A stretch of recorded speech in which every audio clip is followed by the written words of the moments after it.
Welcome to GoodFlickas, home of the GoodFlickas. Can you take our critiques? Let's find out, as we will be eventually diving into Finding Nemo.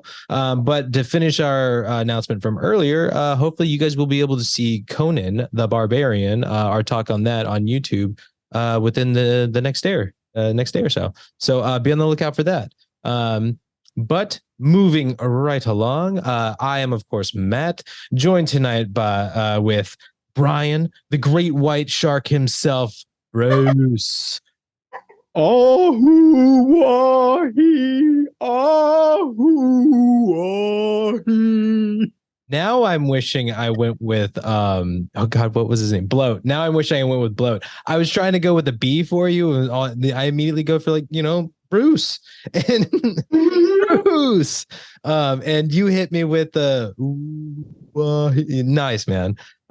Yes, but it was, I think Brian got his sharks and whales mixed up. no, it was purposely in the tone of whale. I was combining them because that's how well I know Nemo. He's doing everything. Wow, okay, that's how well he knows Nemo. I thought you were doing it really slow because you're tired. I didn't get whale. I'll admit, whale was over my head. I thought you were just doing the bit where like guy's all excited and keeps going with the song. Oh, I don't know how to do whale, I guess. Bruce, you don't speak whale. I guess. With us also joining us tonight is Jen, the delightful Dory. I'm giving you guys like fish names and little things. This was a tough one. I couldn't find a fun theme, but yes, Jen, the delightful Dory, with not a bowl but a plate that she is throwing food at us. Are you I know, it's because she doesn't have a bowl. That's why her she doesn't have a bowl. I don't know how to function on plates. This is what happens when she doesn't have a bowl. It's called What is this flat nothingness? It makes no sense. So I can't hold all the food. Yeah, I gotta ask though, what are you eating tonight? I have protein pancakes, so it's oatmeal and egg whites, and then you blend it with some peanut butter, like powder. We have potatoes and like a tofu scramble, so it's like peppers, onion, all the goods, and then a side of Texas toast with some butter and peach jam. Hell yeah. My prop mix. Yes, you know what? I'm hitting you with the applause. Hell yeah. Wow, that sounds delicious. Okay.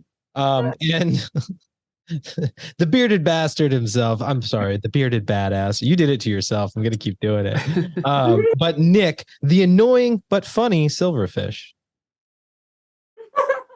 Swordfish? Is that what you said? The silverfish. I think they were silverfish. It's was it Ratzenberger when he's mocking Marlin, the silverfish? Mm-hmm. Oh yeah. Mm-hmm. Just trying to dig a little, but also give you a slight compliment. Like, oh, I like that. Yeah. Good. All right. I like it.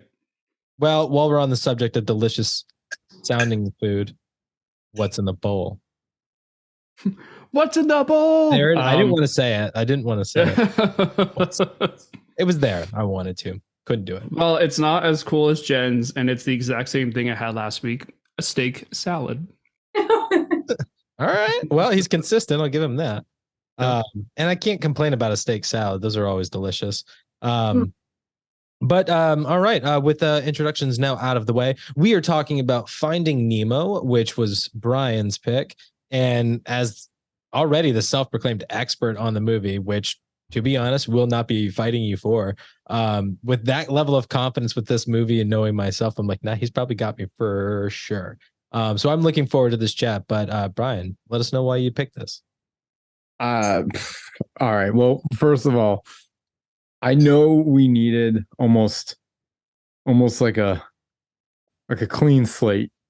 You know, I think palate cleanser was the word we used. Like our aquarium was getting a little on the scummy side, and we really needed a clean. And I was like, well, what do I want to do? And then I just started to look, and I realized, number one, we hadn't done an animated film this year. Yeah. And I'm like, okay, so if I know we got to go animation, I'm probably going to go to the Disney vault. And I was just cruising along, and then I saw right there Finding Nemo, and I'm like, yeah, that's the one. It's summertime. It's such a gorgeous looking film, and I mean, I've just got so much more to say about it. And I mean, when I was a little kid, Pixar brought me Toy Story, and when I was a teenager, Pixar brought me Finding Nemo. And it just couldn't have come in my life at a better time. I believe I was like a sophomore or junior year in high school. And I was like, I think it's time that we bring Finding Nemo to the GoodFlickas aquarium, and we'll see how it fares. So I've been excited since I made the announcement last week. I just cannot wait to break this one down. Does anyone want to start off? I'll go. Go for it. Okay, Finding Nemo. I've seen it once or twice. It was not new to me, but it's new to the person I am today. So it was so good. It was so good. It's stunning to look at, and I really think I wonder if the fun facts, like they really dove into, I don't know what it's called, the marine biology of it all, because it's very accurate and like live, but the story itself is so precious. I mean, it's so cute, and it's a good story of like what happens when parents push their fears on their kids, and then taking giant leaps of faith in it, and it's so beautiful. It's well done. And what am I going to rate it? I will give this, I want to be a little bit harder, you guys. I'm going to throw that. I give out 10 out of 10s like it's nothing. So I'm going to try and reel it in. So I'm going to give this a 4.9.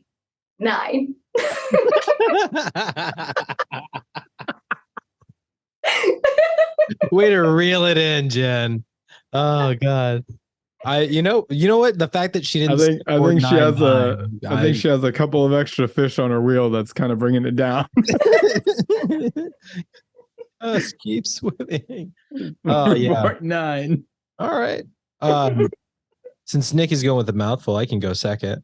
Same. This is not the first time, nor the second, third, fourth, fifth, sixth, seventh, continuing on time that I've seen this movie.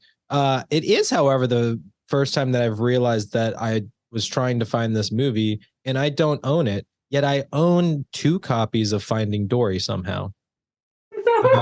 What? So a little bit embarrassed by that. Wow. Yeah. Yes, really disappointed about that. Finding Nemo will certainly be finding its way onto my shelves soon.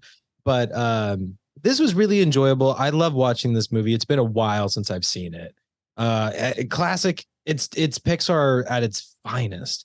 And I know we're going to get into it with the fun facts and stuff, but the science and things, this is what I love about filmmaking, and what Pixar does so well is they are constantly trying to evolve the craft, and it's incredible. I mean, this 2003 or something, this movie came out. I mean, this is early 2000s, and it's incredible. It's so amazing what they did with this movie. And to see what they're doing now, especially with things that's completely underwater. I haven't seen Little Mermaid yet, but more recently Moana, like the animation that they have come up with for water, underwater, it's mind-blowing. And it's incredible how beautiful this movie was when it came out. And then for its sequel, Finding Dory, to just top it on, and I'm speaking strictly animation on this one. I don't want to go into story arguments, but it just gets even better, but it looks like it fits perfectly. They evolve so well. So yeah, this is, to me, like you said, Disney Vault. It's a classic. Love this movie. Can't wait to talk about it. I didn't have as high a praise for it as Jen, and to be honest, I've been trying to be a little harsher myself, but I got to make sure that I say the actual right number. But I had no problems. I had no problems coming up with this number when I finished this movie, and I feel pretty good about it. But a 4.6. This is a really solid movie. It's really solid. It doesn't hit perfect for me, but It's real close. This is a really, really good movie. Nicholas. All right. I think the last time I've seen this movie was when it was in theaters. So like 20 years ago. And yeah, it's just watching it kind of like brought back a lot of those images that I remembered from the film, like watching them as a kid, now seeing them as an adult. And yeah, I'm right with you guys. It's a really good classic Pixar film. Everybody knows Finding Nemo, and the story is very simple, but it's very emotional, and it's all about the journey and the friends you make along the way, and it's very captivating. And you know, it's got some comedy here and there, and that fills in. And yeah, it's a ride of a film. And yeah, kind of like what Matt was saying too. There are a lot of really good parts of this film that have really good animation, but there are some stuff that's like some parts of the animation that doesn't work too well either. And so yeah, I get what you're saying, Matt, that like they've evolved for sure. But yeah, for 2003, this animation is fantastic. And yeah, I really enjoyed it. So I gave it a 4.5. And I feel like it's really hard to not like Pixar films. You know, the amount of like dedication and brain power and whatnot to creating Pixar films, like they're not here to make bad films. So yeah, I'm not surprised that we're all like, you know, in the fours so far, at least. Well, Brian clearly hates this movie. I know. Why I it would be know. anything higher than a 3. Yeah. All right. So I mean, I'm right there with you guys. This is a movie that I've watched several times. It's one that I own, and it's one that I will always go. I can never get tired of watching it. It's a movie that just came out, like I said, it came out in a time in my life that was pretty much like just I was the perfect age. I was I was working in a movie theater. Everything just I remember it so much to this very day. And I just remember just being absolutely blown away in the movie theater the first time I watched it. Just from the way it looked, how detailed it was, how realistic it was, and more importantly, it was like, you know, by now Pixar had given us Toy Story, A Bug's Life, Monsters Inc. And you can tell that like they were really good movies. But then they bring out Finding Nemo, and it's almost like Pixar said, watch this. And it was just like the ultimate, it was like the ultimate flex. It was the ultimate like chef's kiss. It was like, you guys thought we were good. Now we've discovered what we can really do. Not only did they master the way that it looks, the realism, the sound, you know, all of this, but they're also giving you a storyline that doesn't get you notice that sometimes animated movies will be like, well, we're just doing all this animation, so we're not going to really focus heavy on the storyline, and it will still work its way out. This one, I feel, just equally the storyline was just as good as the animation, and pairing those together is what really just hypes up this movie entirely. And they decide, let's bring a little bit more humor and make it a little bit more jokey, to where all of a sudden you watch Finding Nemo, and this was one of the most quoted movies for years. To this day, I am still dropping quotes in Finding Nemo if I get any chance to.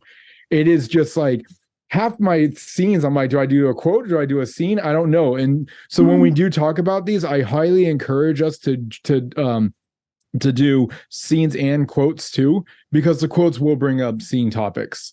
It's just, yeah, something that I thought would work well tonight. But to me, it was, like I said, this is damn near perfection. I think I wrote down one nitpick, couple of head scratchers, but I just can't wait to break this one down. And for me, I don't give them out a lot, but this is a 5-star. It's just it is an absolute all-timer, and it will go down in history. There's no doubt about it. See, I told you we were all not going to be fours. Touche, Nicholas. Touche. By the way, can I just say too, I think it's really funny that Brian picks Finding Nemo and Jen's, or yeah, like your last pick was Finding Nemo and Jen's last pick was Gotti. I totally would have thought that would have been swapped. Like Jen would have picked Finding Nemo and Brian would have picked Gotti. That's right? a good. Like, that's accurate. Yeah. So it's just really funny how the tables have turned. You never know what to expect with those Walshes. Yeah. Same brain. Same brain. All right. Well, Cool. It is that time of the night where we get to be serenaded by our beloved bearded bard. All right. What have you got for us tonight? I'm excited that you've kind of established raps. Like I'm excited. I'm getting a little giddy. Yeah, this one's a little different style of a rap, but hope you like it. I hope, Matt, you especially like it. My name's Nicholas, and I'm here to say, I swear to God, if you start that way, I will laugh my ass off. I get the feeling you're already going to be making fun of me, so I had to get my jab in. Go for it. We got a film called Finding Nemo. Brian's got fun facts by the boatload. Shooting these facts, he's got to reload. Delivering facts, choo-choo, railroad. Matt is always mean, calling me a bastard. He's jealous of my beard, and that's what he's after. He cannot catch up because I am faster. Whatever's on his face is such a disaster. 2010 call, they want the hair back. Even Justin Bieber doesn't even wear that. You gotta trim the face so you don't get stared at. I'm really sorry. Not sorry. Let's get back to fun facts.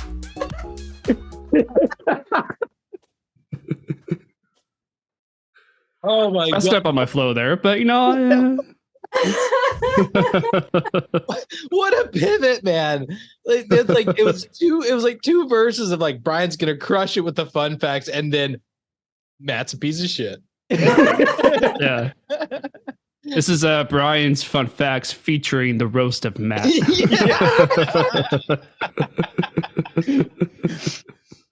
That was so good. That was so good, man. Right, maybe I'll take a week off of the bearded bastard. Yeah.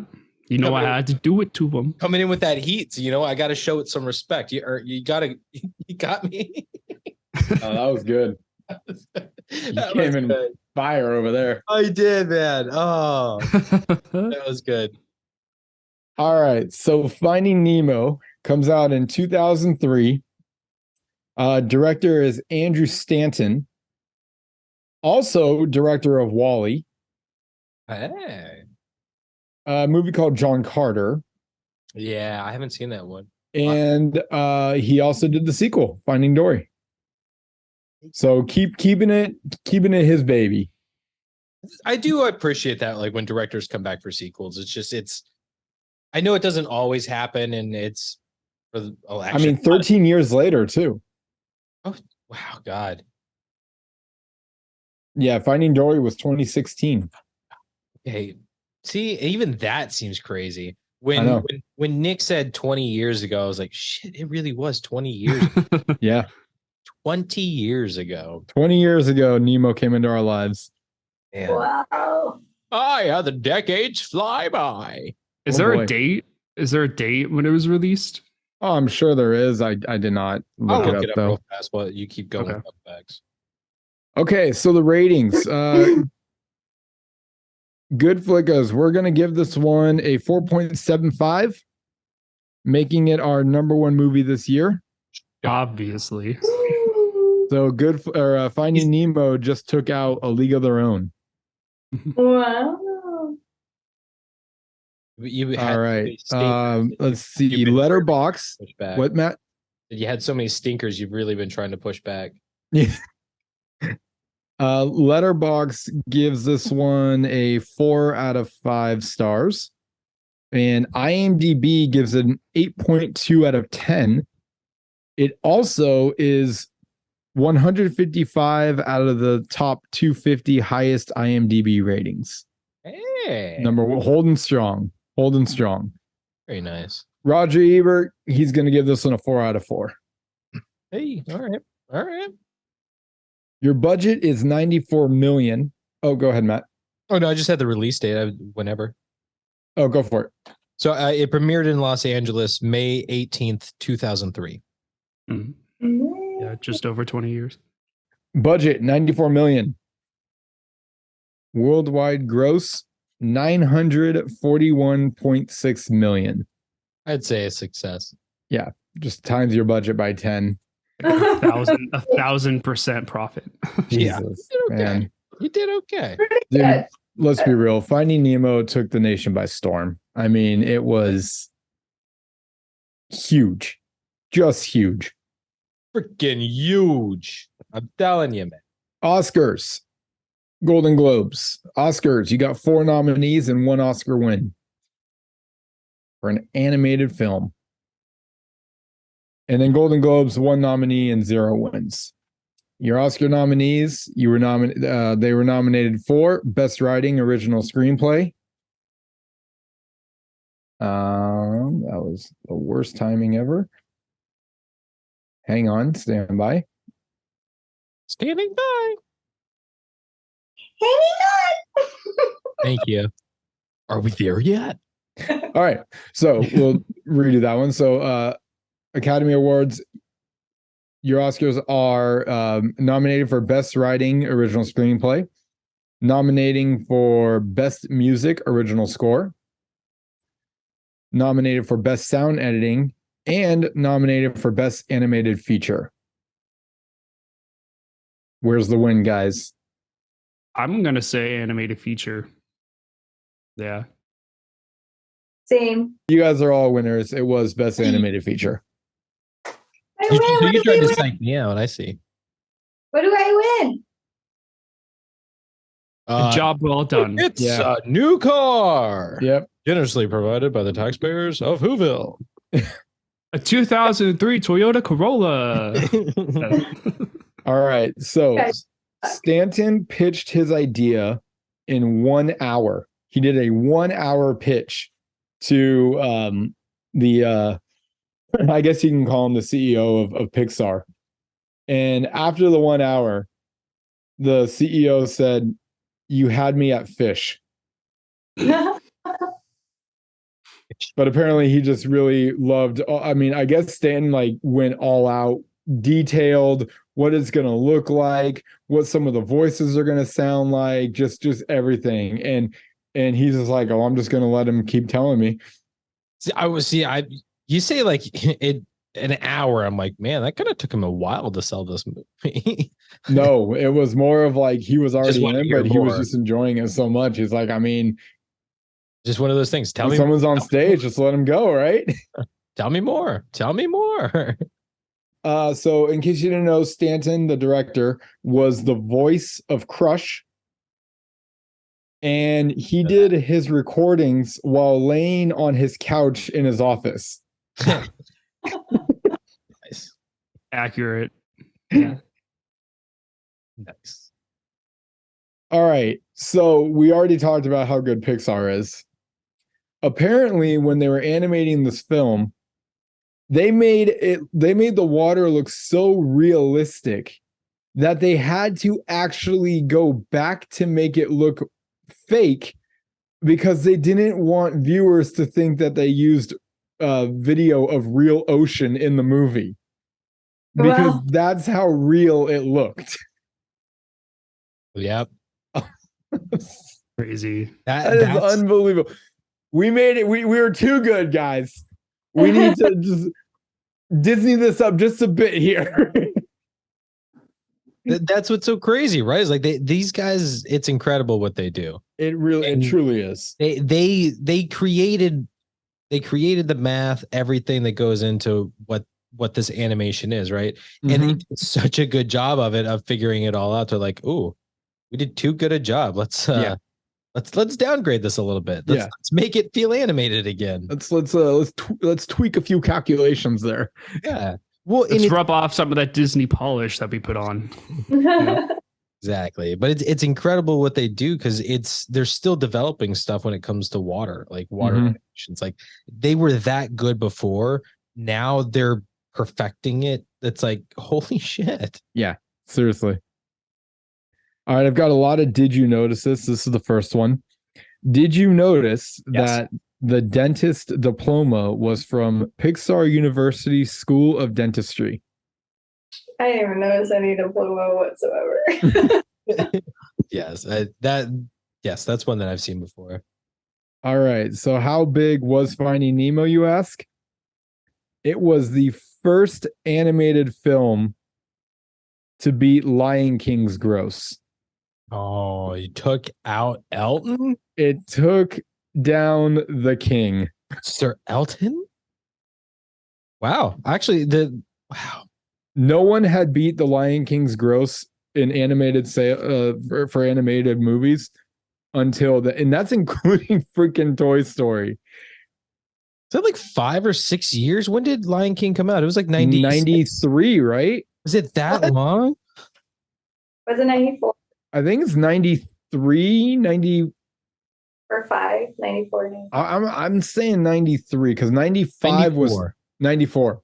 94. So for 9 years, Lion King held this. Damn. Yeah. And then Nemo was like, no, it's my turn. I mean, Lion King is incredible. Oh, yeah. Don't underestimate the power of the lucky fin. There's obviously in any Disney or Pixar movie, you are going to have Easter eggs. You're going to have things to look for. It's something that we, especially myself, love about them. As a '90s kid and all that stuff. So here's the first of many. Does anyone know where Bruce got his name? I figured you would. No? I'm glad I didn't say it, but I almost made a reference to this earlier when I gave you the name. Go ahead, Matt. You can drop it. It's the name of the shark from Jaws. It's what they named the shark in Jaws. Yep. It was the model that they used for Jaws. Spielberg called him Bruce. And if you were wondering why was he called Bruce, is because it was named after Spielberg's lawyer. The best. That's amazing. It is the best. Wow. So he's like, so my model is one. named Bruce, and then that now gets turned into the shark in Finding Nemo is named Bruce. So, big win for Bruce. Whoever this lawyer is, you went far. You went far, buddy. I hope he's still Spielberg's lawyer. Yeah. As of September 20. Oh, I forgot to mention the next animated film that I did research on to beat Nemo's gross. Anyone want to guess? Frozen. Frozen, great guess. It wasn't Frozen. I was shocked. I thought it would have been Frozen too. Moana. No. Well, you mentioned Frozen, which makes me think Tangled because it came out right before. It's not Tangled. Is it a reason? The Super Mario Brothers movie? No. That made over $1 billion. But Although I just watched that today. Super Mario? Yeah, we'll talk about that later. Well, I'm curious as the year. What's the year difference? I don't remember. I want to say it's it's got to be within 5 years. Within 5. Okay. Yeah. In 08, yeah, I wasn't going to movies. No, I'm sorry. Within 5 years from now. Oh, 5 years from now. Inside Out. No, that's a good one. That's a good guess too. Damn. No. Maybe That's like 2010 or something. Wally, did he beat himself? It is a Pixar movie. Why is it Finding Dory? No, but it wasn't Wally. It wasn't Dory. No. Oh, is it? Oh, it wouldn't. Yeah. Is it Brave? No. Here's a hint. It's part of a four movie series. 4 movies. And it's animated? Yeah, Pixar. Where it all began, people. Where it all began. The fucking Minion movie, the Despicable Me, the Minions. Toy Story. Toy Story 3. That's Toy Story 3. you're thinking of. That's Oh, Yeah. Toy Story 3 is the Story one 3, that saddest overgrosses of them all. Nemo. The saddest movie. that's not within 5 years from now. Isn't it? I could have sworn. I don't have all dates in my I head think memorized. Toy Story 4 came out like around that time. Toy Story 4 came out like 5 years ago. Toy Story Okay. 3 was 2010, so it's been Oh damn, my bad. Yeah, that was. There's only so many dates I can remember. I would Yeah. say though it was closer to I think everybody's thoughts of being closer to Finding Nemo's release. But now after that, I don't know who. I never did the research to figure out what is the highest grossing animated film that is in the Disney family. But Oh, so it has to be Disney? well, I mean, sure. Well, was the thing was the statistic highest grossing Disney movies or highest grossing animated? No, I guess it was animated. Yeah. So Disney is it can be more than Disney. Okay. Well, I want to make sure I'm searching for the right thing. Yeah. Well, you do that. I'm gonna continue. We did the Bruce thing. So as of September 2015, Finding Nemo is the best-selling DVD of all time worldwide, with a total of 41 million copies sold. And one of them not belonging to Matt. And as we heard, they are soon to add to their cushion because of our dear buddy Matt here. Jen, this is especially for you since you asked. The art team studied marine biology. This is a tough one. Oceanography. There we go. Oceanography and scuba dived for the film. They took multiple scuba diving classes and they did all that studying just so they can be accurate with this film. That's cool. The eyes of the fish were modeled after dogs. Reason being, no matter all the studying that they did with everything, they just couldn't figure out a way to get at the fish's eyes. So they were like, okay, let's look at dogs and we'll just use dogs as our models for eyes and put it onto fish. God, just Weird. smart moves here. So, Really like, smart moves. you would think like maybe lizards would be the next in step. Like, why did they go with dogs? I don't know. Because dogs have the cutest eyes. Yeah, I guess. Say that to Bambi though.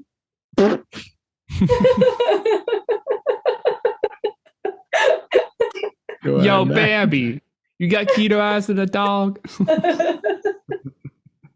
What, since you bring up the like lizards, I think the reason you couldn't go for that is because it like the pupil is different for a lizard. I think it's more like a cat kind of like sliver. It's more of a vertical pupil. Yeah, that's true. Whereas like fish seem to have round pupils like a dog, so you can get away with that. Plus, dog's eyes are just, puppy dog eyes. So it makes them cuter. It kind of lends itself for cuter animation, right? Just, let's face it, fish eyes are ugly. I'm gonna say it, guys, fish are ugly. Why do you think I have my name as my name? You guys always do this. Look at your damn names. What does it say? It's fish with no eyes. Oh, it's so While stupid. we're at it. That's good. Oh. Yeah, Jen and I just being normal people. All right. So I I did. That know- wasn't why I had my hand up. I did have. Oh, go ahead. Go ahead. These are what I'm assuming are updated worldwide grosses. So things have changed, and I'm also reading this off of Wikipedia. So assuming nobody has fudged these things. But as of today, August 7th, 2023, looking on Wikipedia, Finding Nemo sits at number 14. It has been surpassed by The Lion King by what looks to be almost $4,000. So like barely, it's barely 4,000? Yeah. That's the the Lion King has gotten that hold, and I imagine it's for a reason that we'll get to later. Wow. But I'm gonna go quickly through the numbers now since that was the big one. But number 12 is Despicable Me 2. Number 11, Zootopia. 10, Finding Dory. Number 9, Despicable Me 3. Number 8, Toy Story 3. Number 7, Toy Story 4. Number 6, Minions. And our top 5, Incredibles 2. Number 4, Frozen. Number 3, the Super Mario Brothers movie, which I believe is still racking up. So it's possible that this number can and probably will change. Number 2, Frozen 2. And the reason I had made a comment earlier, number 1 is the Lion King live action remake. Wow. Wow. Wow. Live action is number 1 as the number 1 worldwide grossing animated film of all time. I had a feeling Frozen was going to be top 5. I'm surprised Frozen 2 is in there. They're both, yeah, both of them. They're only separated by the Super Mario Brothers, and I didn't think Frozen 2 would be in the top 5. That shocked me. I'm not surprised simply because it's the Frozen franchise. After the first one, they could have shit in a box and called it Frozen 2, and people would have been like, "Oh my God, Elsa's on this."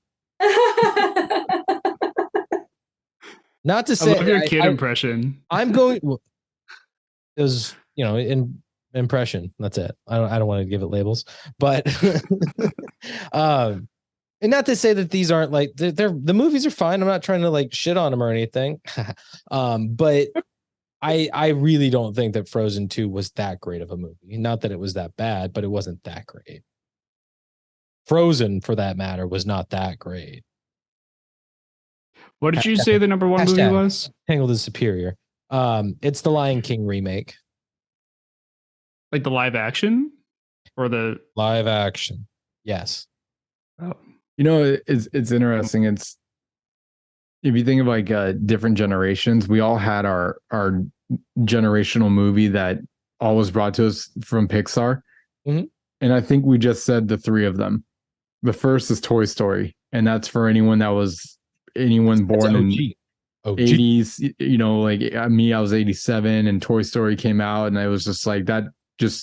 I was Toy Story for years. I had Woody, the Woody toys, and Buzz Lightyear toys, and just you almost made it to where you truly start to think Toy Story, we can make the real world Toy Story almost, right? And then Finding Nemo comes out, and so that one is one that just took the nation by storm. And then Frozen comes out, and that was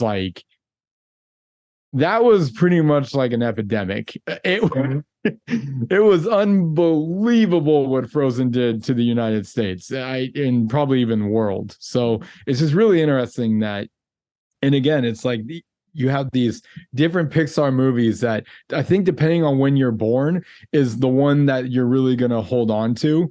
And me personally, it's a tight race between Toy Story and Finding Nemo. But I was at obviously different ages then. Go ahead, Matt.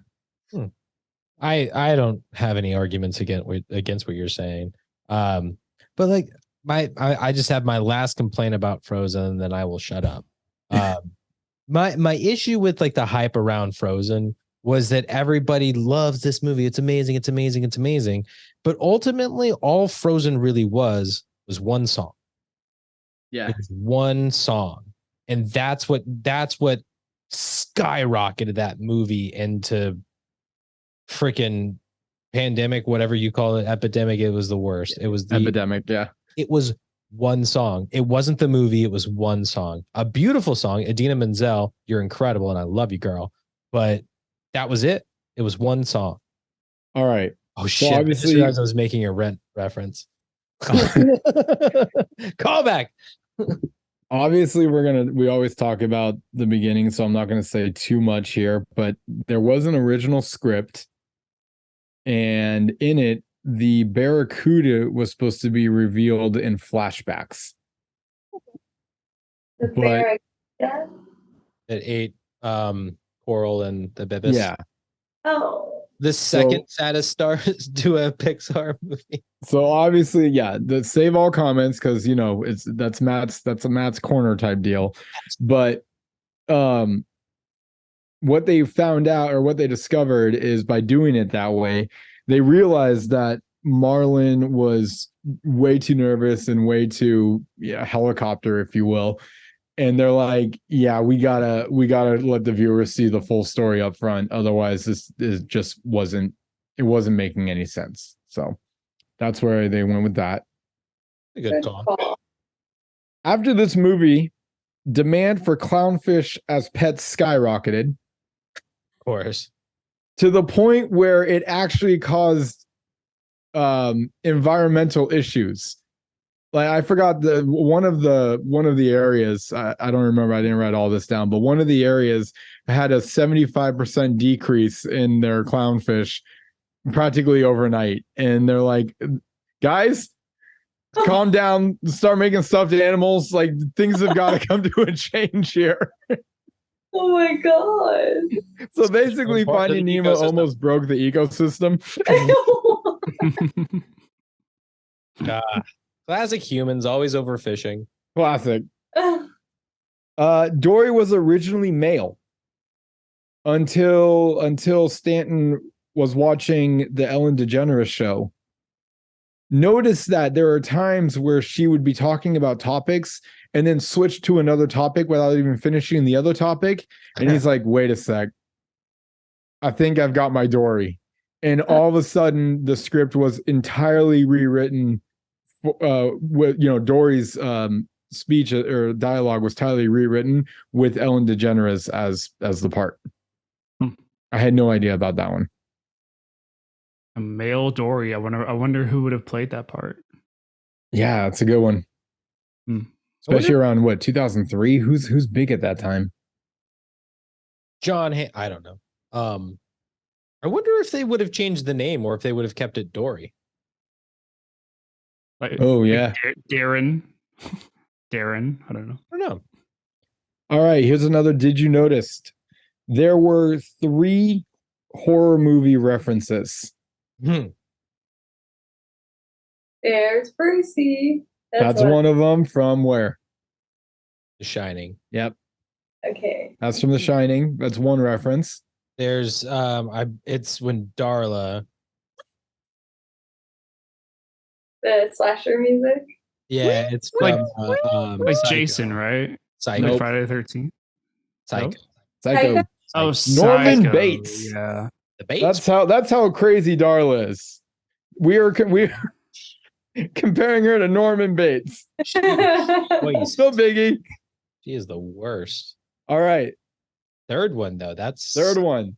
This one's tough. What's the scene? Can you give us the scene? Or will it give it away? It would fully give it away because here's the biggest hint I can give you. GoodFlickas has broken down this horror movie already. Is it birds? It is the birds. I was about to say we haven't done a horror movie, but I guess the birds is a horror movie. Can you pick out the reference?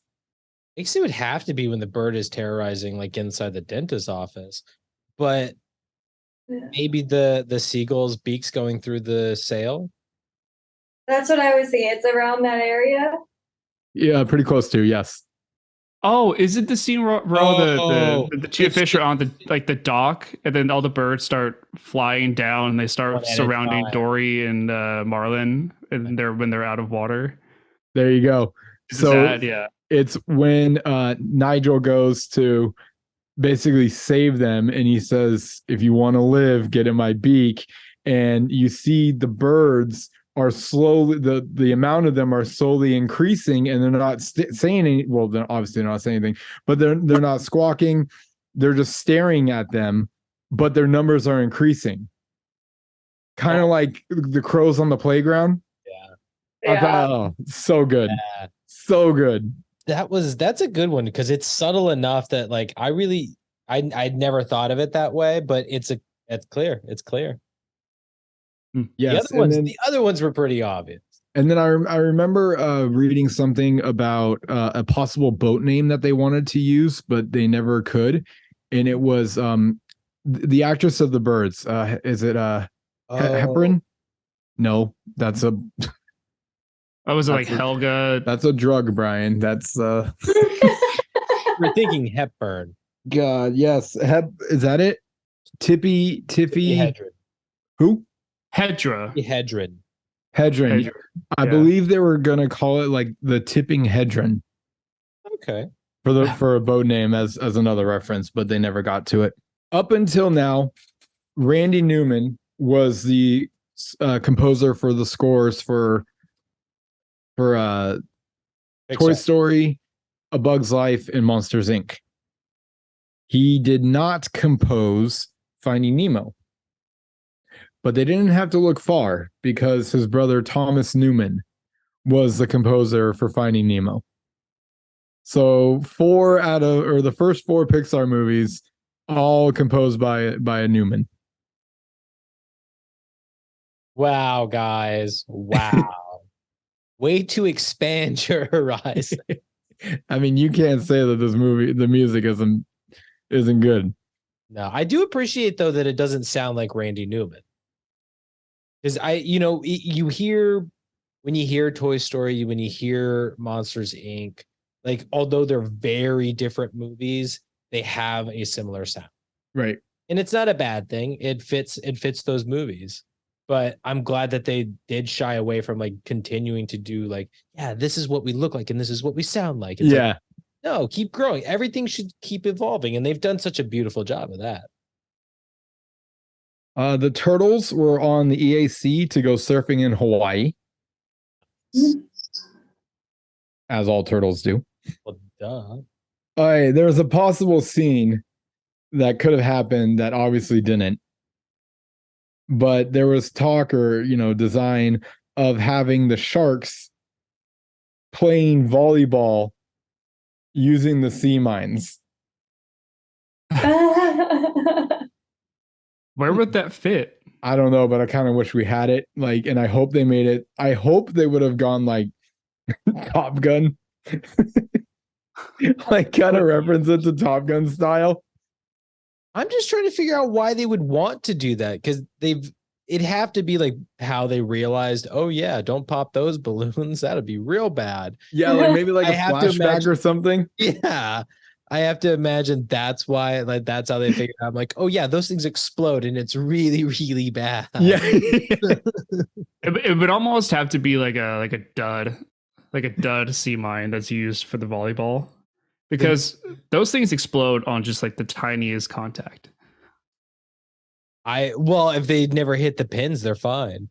But I do think it would be funnier though if like they were and like it goes down and it drops and like nothing happens. And they're like, all right, well, good game, guys. And they go swim off, and as they're leaving, just that delayed reaction of them swimming away and like.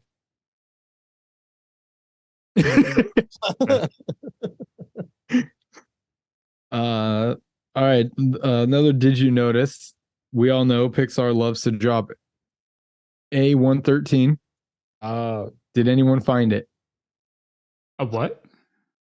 A113 as a reference to the classroom of Pixar. Oh, I'm getting on a boat, maybe. I didn't note it this time, but they like putting it on driver's license plates. But I don't Wasn't think on a license plate. it's.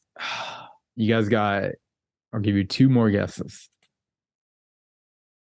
I'm not quite sure I heard what you said, Brian. Like, what's the phrase? A113. A113. I don't know what that is. It's a reference to the art classroom that's used for Pixar, and they put it in all of their Pixar movies. For a Oh, lot of their animators, like it was a classroom that they all were in at Exactly. school in SoCal. I learned something new today. Welcome to GoodFlickas. Was it somewhere when they reached Sydney and he? No. It's on the filter. I don't know. Nope. I really did not note it. It is on the camera used by the scuba diver. Top right corner. Nice. It's like model number or whatever. Nice. Mhm. Like Did not a know that. Canon A113. Yeah. Yeah. Yeah. A little sneaky. That's a good one. I appreciate when they hide the A113 a little bit. Yeah, when you like really that. got to look for it, Or just and that's one of those things where like it's on screen for plenty of time. Like you can notice it, but having it as it being like a little detail on something that's a big view, Yeah. you're not going to pay attention to that. And then, I mean, obviously, while we're on it, there's definitely a lot of references to other things. So I know Incredibles is in Finding Nemo, Buzz Lightyear is in Finding Nemo, Luigi from Cars is in Finding Nemo, Pizza Planet Truck is in Finding Nemo. Always. What else? That's all I can think. Oh, Mike Wazowski swims across the credits in Finding Nemo. There's a lot of good Easter eggs in this one. Yeah. This is the first Pixar movie that had blood in it. Yeah. Hmm. And they did like it took them a while to figure out how to get that effect too. Yeah. Like there's videos of behind the scenes of them just like dropping things into water to see how it like forms and figuring out how to do a droplet within water and what that looks like. They did a lot of research just to animate that 2 seconds of footage. Well, you talk about research. Check this one out. They took apart a fish tank to make sure that the plan that they had for him to escape is actually plausible and real. Turns out it is. Wow. Otherwise, they would have scrapped it and they would have come up with something else. Let's take this thing apart, make sure we can break it. Yeah, that's unbelievable. That's impressive. Like that's what I love so much about Pixar is their attention to detail, their determination to just make it as real as possible. And they are not afraid to do the research. They're not afraid to literally get their hands dirty. I mean, when they're in Bug's Life, they were on their hands and knees at level of the bushes and whatnot to see the details that you may not see just standing on your feet. I mean, these guys are the creators behind Pixar are just absolutely dedicated to their product, and I just love it so much. I mean, even just going back to like Finding Nemo, the story is just so believable. It's not like so far-fetched to where you're like, I mean, with the exception of what talking animals and everything, you're like, no, I'd buy this. I really would buy the fact that this all could genuinely happen, like how they get out of the tank and you know, we'll obviously break things down later, but I just love how plausible so many things are in this animated film. It's great. That is all I have. Does anyone have any facts or anything any general topics or anything? Only that I believe P. Sherman 42 Wallaby Way, Sydney is the only address that is not your own that everybody in the world knows. Nice. I'd buy it. I shouldn't say everyone. That is a very wide generalization, but I think it's pretty safe to say that if you walked up to somebody and said, "Hey, I'm trying to get to P. Sherman 42 Wallaby Way, Sydney. Could you tell me how to get there?" They'd be like, "Ah." Yeah. Or they'd be like, wait, is that the one from Finding Nemo?" Yeah. Yeah. In which case you hit him with the Fun game you can play on the streets, boys and girls. Ask for directions to P. Sherman 42 Wallaby Way, Sydney. You should ask Siri, like on Google Maps, see if she'll take you there. Or if she has like one of those like meme responses. That would be interesting to find out. I feel like Alexa might be a little sassier. But yeah, I don't have any more fun facts or anything. And now seems to be as good as time as any to take a break, and we'll come back and dive in. Nice. All right. Yeah, thanks. Hey. We get the swim off the drop off. We're going off the drop off. We're going deep in, man. Sweet. We're gonna cliff jump into this movie.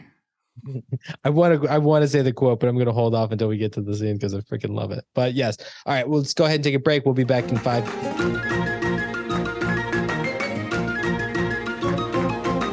back to Good Flickas, home of the Good Flickas. We are talking about Finding Nemo, and we are about to dig into my favorite part. What place is better to begin than the very beginning? A very good place to start. And this, as I had alluded to earlier, is possibly the second saddest opening to a Pixar movie ever. And it's this. I don't know. At a time, this movie was such a rough start, like emotionally, not in any other way. Just like emotionally, it's like this was it was rough. It's not typical of Disney movies that when they start dark, they feel so dark. This was heavy. You know what I think it was? I'm gonna keep going on with the conversation, as I don't need to describe it. We're gonna go into all of it anyway. But like, I think what really hits it for me is the fact that they drop the number of how many babies it is. And it's like, you lose so many but one, and your wife. It's like, geez. And then the imagery that they do with it too, of like, not only is it, he did everything he could, did literally everything he could. He's knocked out cold. He wakes up and it's dark and he is alone. I mean, there are no other fish. The other fish have not come out. It's so sad. It's so heavy. And it's a deep emotional way to start this movie. And then they hit you with the title drop, and it's an immediate emotional change. And that is the magic of Pixar. That's the magic of Disney, to be able to do such a thing of like, hey, we're going to kick you right in the balls and make you so bad. And then we're going to put up a title and the music's going to change. And you're going to kind of forget about that for just a hot second and feel good the rest of the time. Go ahead, Brian. I mean, it's almost like Pixar's playbook is hit them in the first 5 minutes. Whether it's on the high of like happy, feel good emotions, or it's on the low of we're just going to absolutely hit, like tear your emotional strings and yank on them as hard as we can. But it's just their move. But what I noticed about this one is not only did they do it with the storyline, but visually, what they did visually in these first 5 minutes is so good. It starts you off with just vibrant, bright colors. Everything is just perfect and happy, and you see how Marlin is just super stoked, and he's doing like the classic what a boyfriend or husband or fiance would do. And it's like, look, I have provided. Look, I gave you what you wanted. And he's just so stoked. And then his girl is like, yes, I know, you're the best. And like her vibe is just hilarious to me. It's like almost like LOL rolls eyes type deal, right?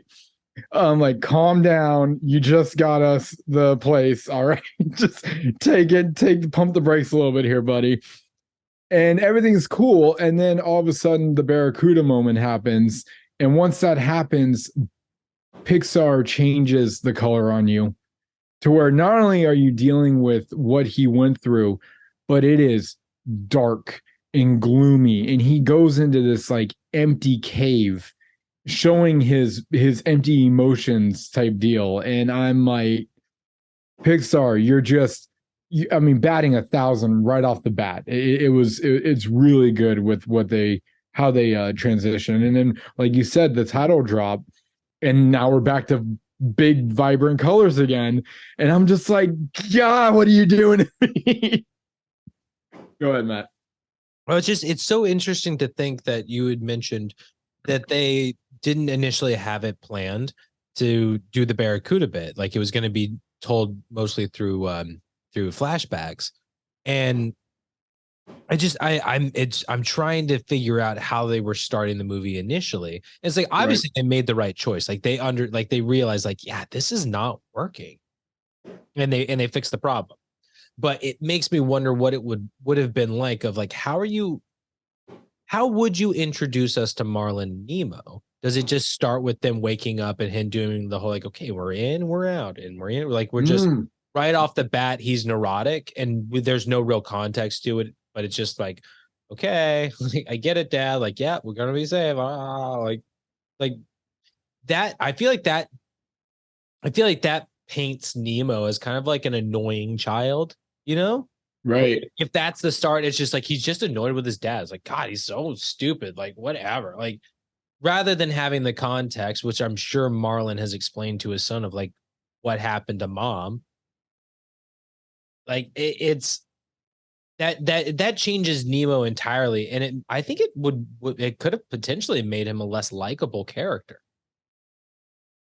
Just from that initial start. And like maybe it changes when we have the context through the flashbacks, but I don't know. You know, it would have been different, for sure. But go ahead, Jeff. Shit. My thoughts on Marlon's character with all this is that it's devastating what happened to him, but I couldn't help but feel like he became a much better father than what he would have been had it not happened, because like you can almost kind of like sense the detachment that he had compared to like his wife when they were looking at the kids like, oh, this is left side Coral, this is right side, like whatever, my kids. Like he took them very lightly, whereas the mom's like, this is Nemo, which is very, I mean, I love that. But he really, I mean, his focus was just not anywhere on the kids, I felt. So I was like, you know what? I think although this was such a tragedy, I can't help but feel like this was a huge turning point for Marlon to become a better father. That's a really interesting like point of view, because I'd never thought of it that way. I'd always kind of thought of Marlon as not like he's very excited to be a dad, but like he's not a dad yet, right? Like he's a newlywed when we're moving into the house, and he's so excited about this. It's like, Right. look, I got the best view. Like, come on, like this is awesome, right? Like that's what he's excited about, is like all of the changes, all of these new exciting things. But I always thought of it more of like a man becomes a father when his child is born, right? Like it's up until that moment, it's like, yeah, I'm gonna be a dad, but until it's like my child is here and now I'm a father, like it's a different moment. It's a turning point. And that's kind of how I always saw his character. But you're right, maybe, you know, it being the kind of like aloof kind of thing, and it's because he was able to now focus on the one child, and like he was able to give his child the attention that he deserved, right? Rather than probably being less focused and just being like, oh yeah, Coral will take care of the kids. You know, maybe because it just would have been. It's so sad that it's not that's not the story he got, and it's the ultimate beauty of this movie is finding the beauty through the tragedy, right? It's a horrible thing that happened. And I like that in recent years, even like more children's stories and these kinds of things are being able to tell these kind of, I don't want to call it an adult story, but like they're telling real stories, right? Like there's real loss, there's real pain in the world. It's not always caused by some magic villain. There's real tragedy, and it's painful, and it's random, and there's not always answers for it. And that's like the central theme of this movie, of like, it seems like random acts are happening, but look at what the outcome is. It all led to a beautiful father and son relationship. Go ahead, Brian. I did have a question or a head scratcher for this one. They mentioned that they would have 400 kids. Do they all fit in the in that little home that they found? That's what the cave is for. That's the cave. That's what the cave is for. Because they made it seem like they live in the. I know. I'm going to butcher the name as bad as Nemo does, but they all say that they live in the anemone or and then yeah, there you go. Oh, you were so close. An enemy. And that anemone. So think enemy. An enemy. Anemone. An enemy. Like an enemy. An enemy. Yeah. I'm doing just as good as Nemo did. Anyway, they made it seem like they would all live in there, and I'm like, 400 of you guys. I think you might need a little bigger real estate there, Marlon. I think we undershot a little. I think if all those kids were born, that would have been a great reality show, like the new like John K +8 or whatever. But it's like Marlon and Caroline plus 400 or I don't know. MC 400. MC 400. That's good. I understand why Marlon like becomes the character he is, because he only had one that survived out of that 400. Mm-hmm. And even though, like you guys said, like Nemo is like, oh god, my dad's so overprotective, he's not confident, yada yada, this and that. And then us as the viewer, we're just like, God, Marlon, come on, like just let him be a kid, like let him get hurt, like let him like grow and all this. But what I realized this watch as an adult is that, like, well, I understand Marlon, you know, like if I had 400 kids that were supposed to be born and only one of them survived, hell yeah, I'd be protective or overprotective of their life, you know. But that doesn't mean that that's how it should be. But that's what this whole film talks about, is growth and change and whatnot. Go ahead, Brian. I mean, yeah, you want to be productive, but this dude is like ultimate helicopter dad and needs to tone it down just a little bit. I mean, what is it? Dory calls him out on it, out of everybody. That's funny. You don't let him do anything. Well, nothing. What did she say? You don't let him. Nothing ever happens to him. Yeah, and if nothing ever happens to him, then nothing will ever happen to him. That's kind of interesting. And then it's like, ooh, that's a hard pill to swallow there, Marlon. And that's coming from someone who just forgot what she said. So, so yeah, it's like protect, yes, but definitely he needs to calm down. Just even the traumatic experience that the poor little guy went through. You can't just live your life in fear all the time. That's no life. And that's a message to everyone out there. If you're afraid of something, don't live your life in fear. It's not worth it. Life's too short to be afraid. Oh yeah. You know what? Sometimes you gotta touch the butt. Go ahead, Jen. Oh my gosh. I was gonna say, I did think it's really funny, like when they're getting ready to leave the anemone, and it's like, okay, now what do? We go in, then we go back because it's too scary. I was just like, this is so ridiculous. It's so funny. I feel like that's one of those cases too of like, wouldn't they just make you seem more attractive to a fish swimming by? They'd be like, he's like in and out. That's a tasty fish. Like, what's he doing? Like, you're drawing the attention of predators. Yeah. Either way, it's definitely a case of overcorrection. But it's also it's reasonable, right? Like you could see somebody going that way, like you lose your entire family. Well, I do agree with Jen about it did help mold him to be a better father. I didn't even think of that, but you are onto something there because of how, like, the example you gave is just how distant he was with just half and half. Like, yeah. So, you know, little pros, little cons. I think he would have been a great dad, but this definitely, you know, it certainly made him stronger in certain ways. Sure. Yeah, a little booster. So I does anybody have anything else to add for intro scene? I think we're ready to do the scene of the movie. No, I mean, just who does intros better than Pixar? No.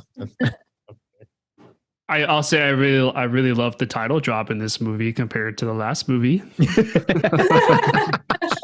They actually used up the entire screen. Oh, what's the name of this movie? Oh, there it is. I even love like the animation that they use. Like the text shows up and then they do like the water ripple effect as it fades out. And I was like, perfect. The only other thing I can think of is I'm glad that they didn't go like full Martin Scorsese on us with the with showing what the Barracuda did. And they're like, we'll leave it to the imaginations. This is far enough for a kids movie. So smart move there. Does anybody want to go first? I'm happy to say mine, but it's probably like the most basic of scenes. So I'm kind of hoping everybody picked it. Go ahead, Jen. So the scene that I'm choosing surprised me because all week long I had the very end be my scene because I just love it when they're in the bags. Now what? Like that is my life. That is my life quote. Like so I was like that's it, but it wasn't. And as I was watching it, I called it fishy tails and TALES. And it's just there was something about how when everyone's just telling the story of Marlin and sharing it, I started tearing up. I was like, this is the part where I'm gonna fall apart. There's just something so beautiful about it, and like hearing them. We're not talking about it yet. Breaking rules already. Okay, that's it. Fishy tails. Fishy tails. Yeah, I really got to rope you in on this one, guys. I just never want to stop Jen when she's talking. I'm sorry. I was trying, but I was like, no, she's actually going into detail. She's going for it. She's going for it. I'm gonna have to. No, I'm gonna have to scoop you up. Yeah, we're gonna hit. Hey, pause button. Beep, beep. Ah. All right, so we got fishy tails. And you'll be happy. I have titled that one as well. Okay, not your scene though. It is not my scene. No. Okay, I'll do my scene last. So we'll go. I can go next. Okay, you go next. So it's probably the scene that I quote the most, and just absolutely love it. But I titled it "Smack That Ass," or for the PG audience, touch the butt. Yep. Touch the butt. Nick. Yeah, sorry, I'm having technical issues with my microphone right now. I titled my scene "Found Nemo." Okay, just kept it simple. All right. Boring. Hey, all right. simple. Oh my God. I was so torn on which one is my scene. And it was you talk about an epic battle with yourself. But I finally went down and picked mine. And the winner that I did was not burning in a ring of fire. Okay. Okay. That is a fun one. That was a fun one to relive. Yeah. I'm down. Jen, we can either hop back into yours, but I'm down to talk about whatever. Ring of Fire is always a fun scene. I've already forgotten. We've got 4 scenes. We're divided. Yep. You know what? I want to go with Jen. Jen, you were on a roll. Let's talk about your scene. Yeah. Let's get that energy back. Let's get that back, and it's gonna feed us. Put some wood on this fire. Okay. What was I saying? Okay, well, what was your scene again? It's when there was something about when the animals are all sharing different parts of Marlin's montage. Like is that what you called it? Yeah. Marlin's montage. Oh, I like that. I like that. I love it because this was a scene where it's like you're seeing all of the entire animal kingdom is coming together to be like, hey, this is a big deal. This is a good thing. And everyone was like, "Oh, I hope he makes it. Like, I hope it They happens." were like rooting for it. Yeah. Yeah, it was so touching. And I started tearing up. I was like, this is so beautiful. I don't know how many times I've watched this movie, I never let that part sink in, I guess. And so it just made me really happy. And I don't know, it was really nice. Well, it's really funny you say that because I too never really appreciated the scene the way I did today.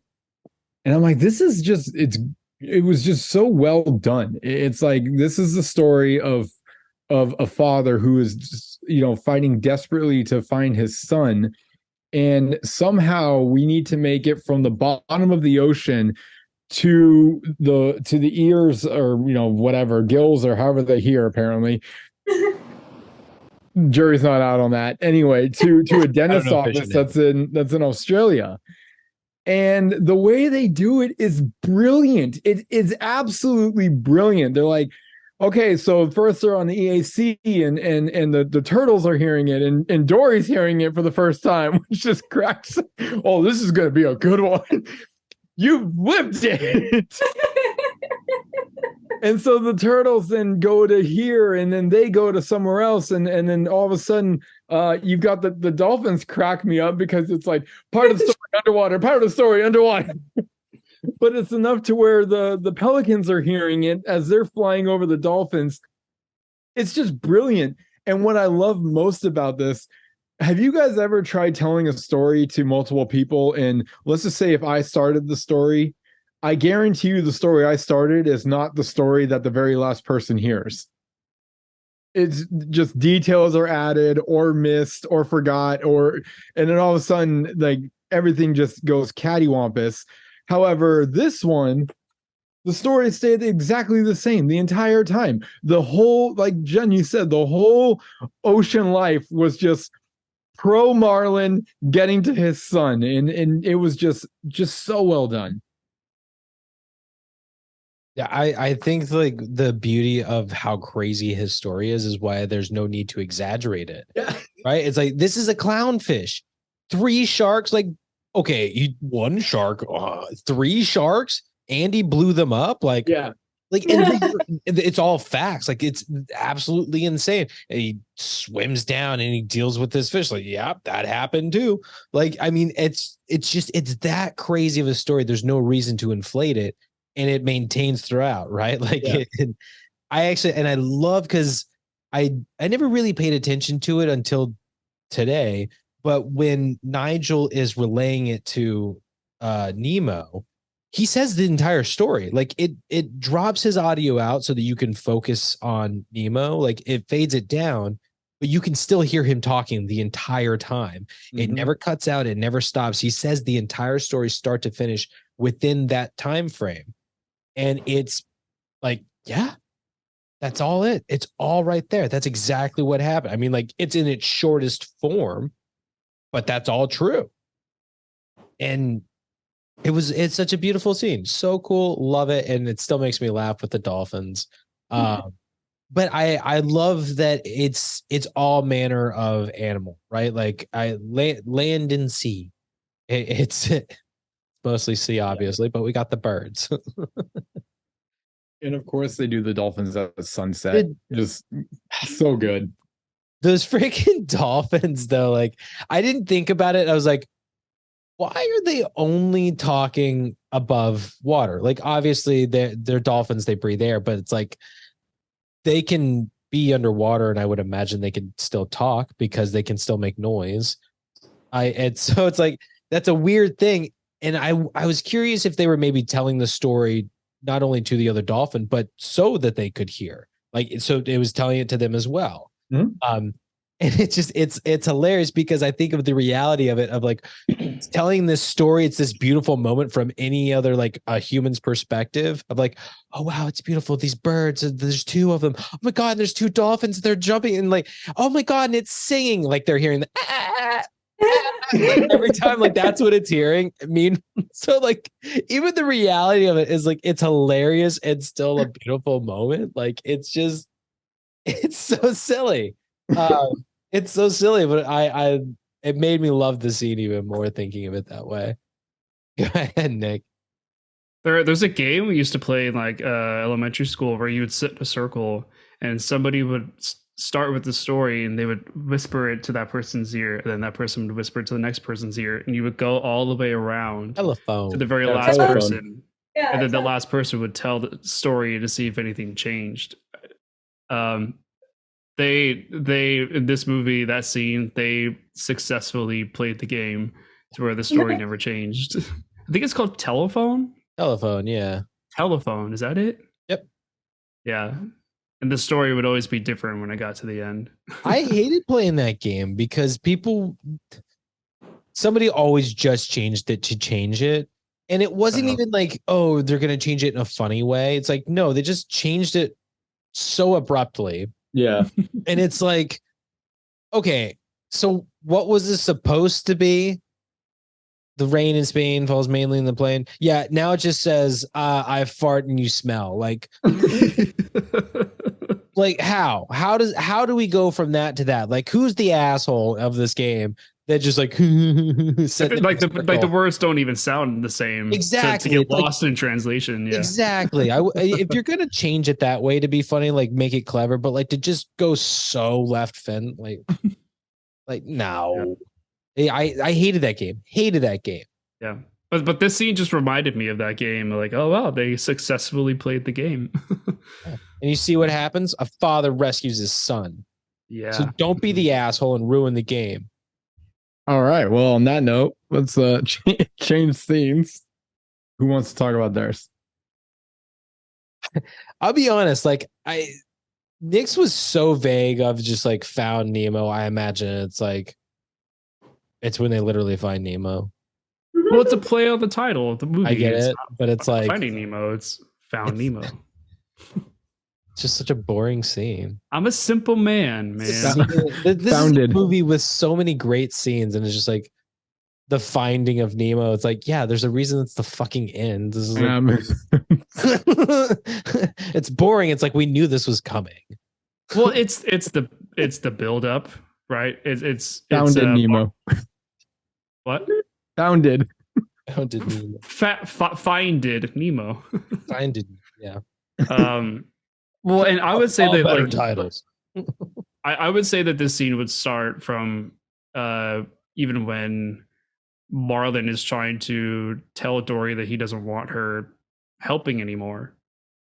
Okay. Right? He's like, just go. And then I'm like, no. Like the reason why I picked this scene was because of the whole emotional side of things. And it almost made me cry. That's why I picked it. But I'm just like, how do you give up so soon? And you're like constantly telling Dory that you don't want her help anymore. And then so then Marlin goes away and they separate ways, and then Dory happens to find Nemo, but she doesn't know that that's Nemo. Like that's what makes the scene so great is like she has no idea that this is what you've been looking for this whole time and you found it. Nemo, that's a nice name. Yeah, and then the whole adventure of just them trying to go back to Marlin finds him, and it's just the reuniting. Yeah, just made me feel things. Yeah. Go ahead, Matt. What kind of things? No, it really is. It's such a dark moment. It's so sad because Marlin has literally lost everything at this point. Like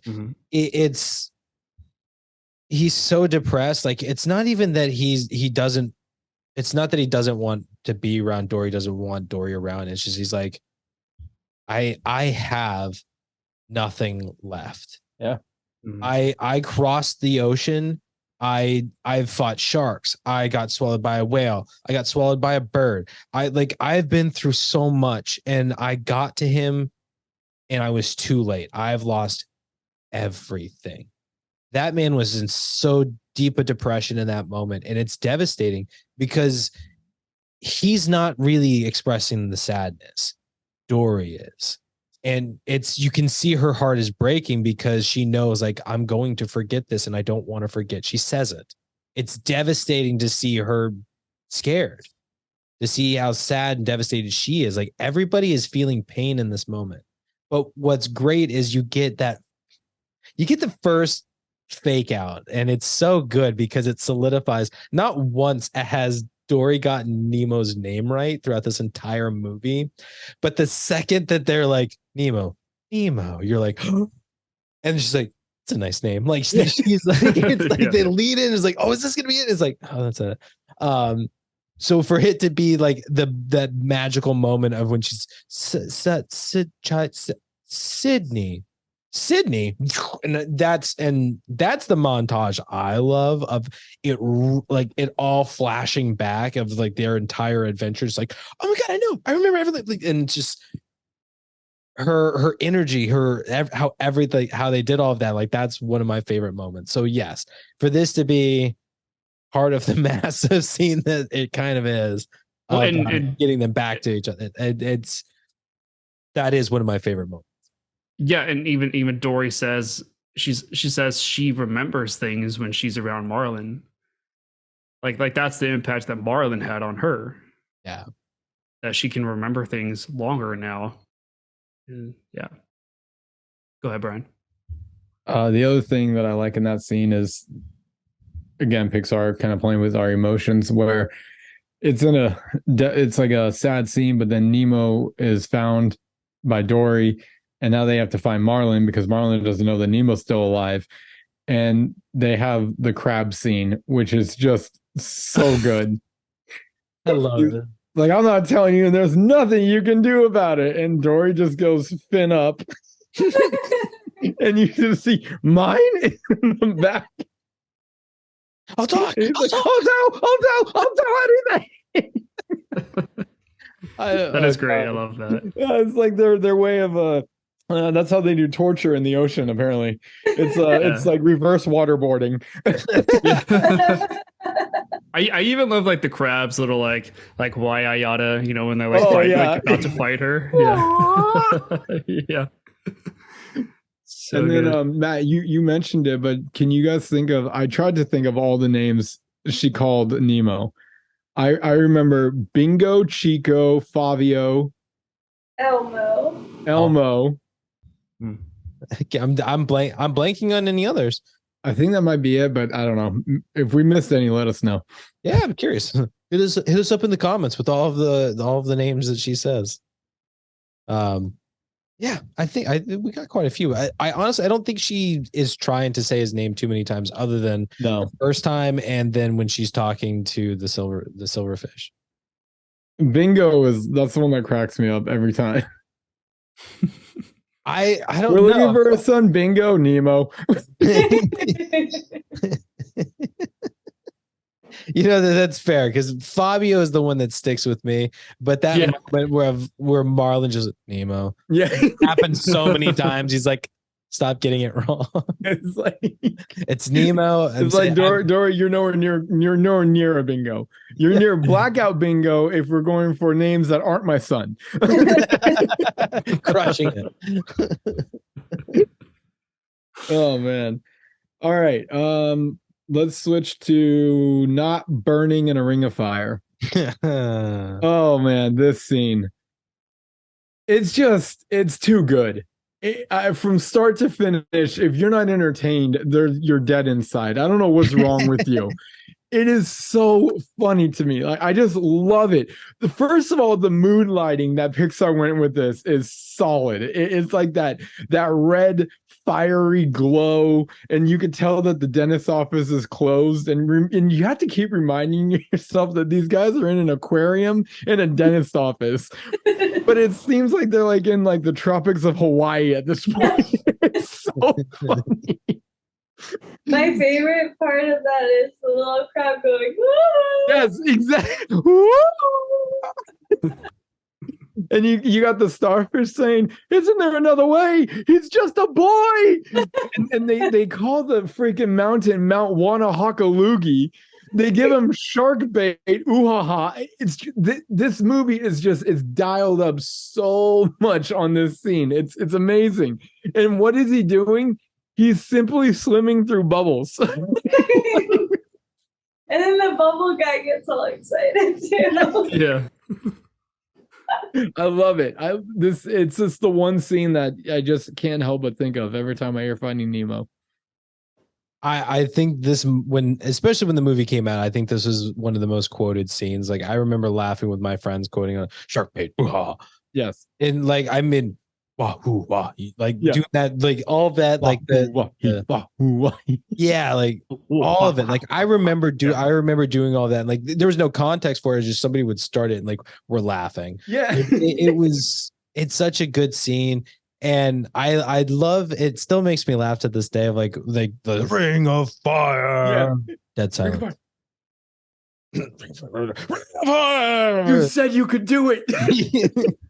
But so they kick it up and this volcano erupts, and Nemo is like, okay, like it just like naturally it's like, okay, there's more things, it's gonna have to swim hard, so he swims like real hard through it and it's super easy, and he just tink, like he bounces off of Gil or whatever. It's like, hey man, you did it great.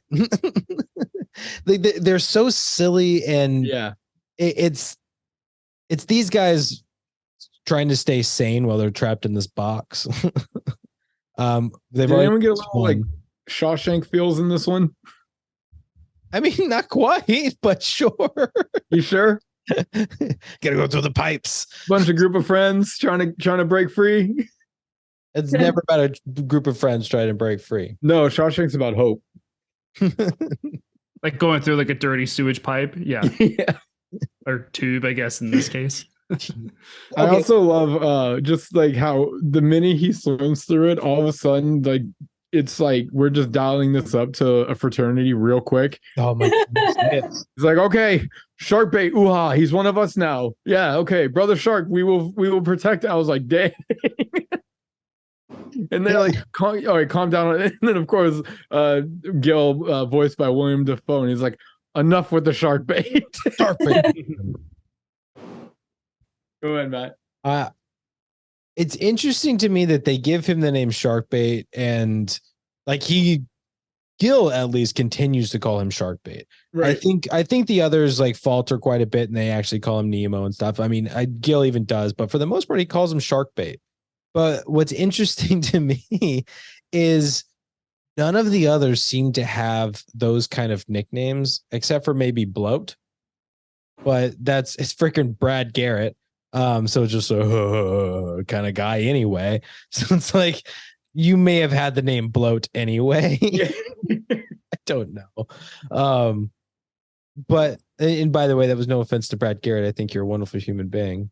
And you're not a dumb ox. Sorry if that was the implication. I heard it as I said it. I'm like, you're a great guy. Although in the pacifier, you're kind of a dick. What was that about?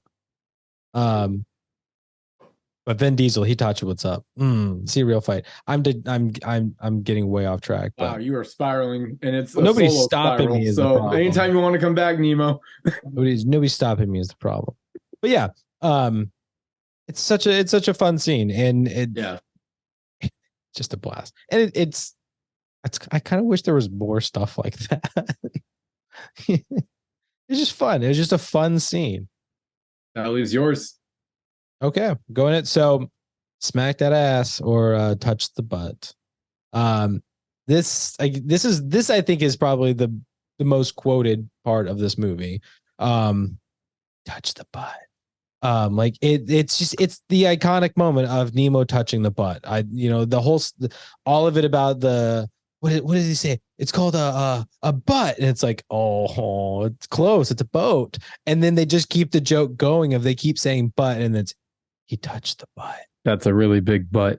It's a really big butt. Yeah, right. Like so many great jokes of like the misunderstanding of it being a boat, not a butt. But the other part of this scene that it made me laugh really hard this time, and I keep thinking about it. And there's a trope, I guess, with animated students where if something crazy is about to happen, there has to be some bucktooth lisp character, and like it's that fish does not fit in my mind at all, but it makes me laugh every time. Yeah. Then you get him touching the butt. I love how they animated his fin as if he like just drew out a sword. Yeah. It's like He smacked it too. That was my yeah, bad. he did. He committed. He smacked that ass. I'm sorry, butt. He touched the butt. So where did the divers come from? I've always been curious about this one. I mean, clearly, And the boat in general, because that boat was nowhere near anywhere. We were already in the water. Divers could be far away from the boat.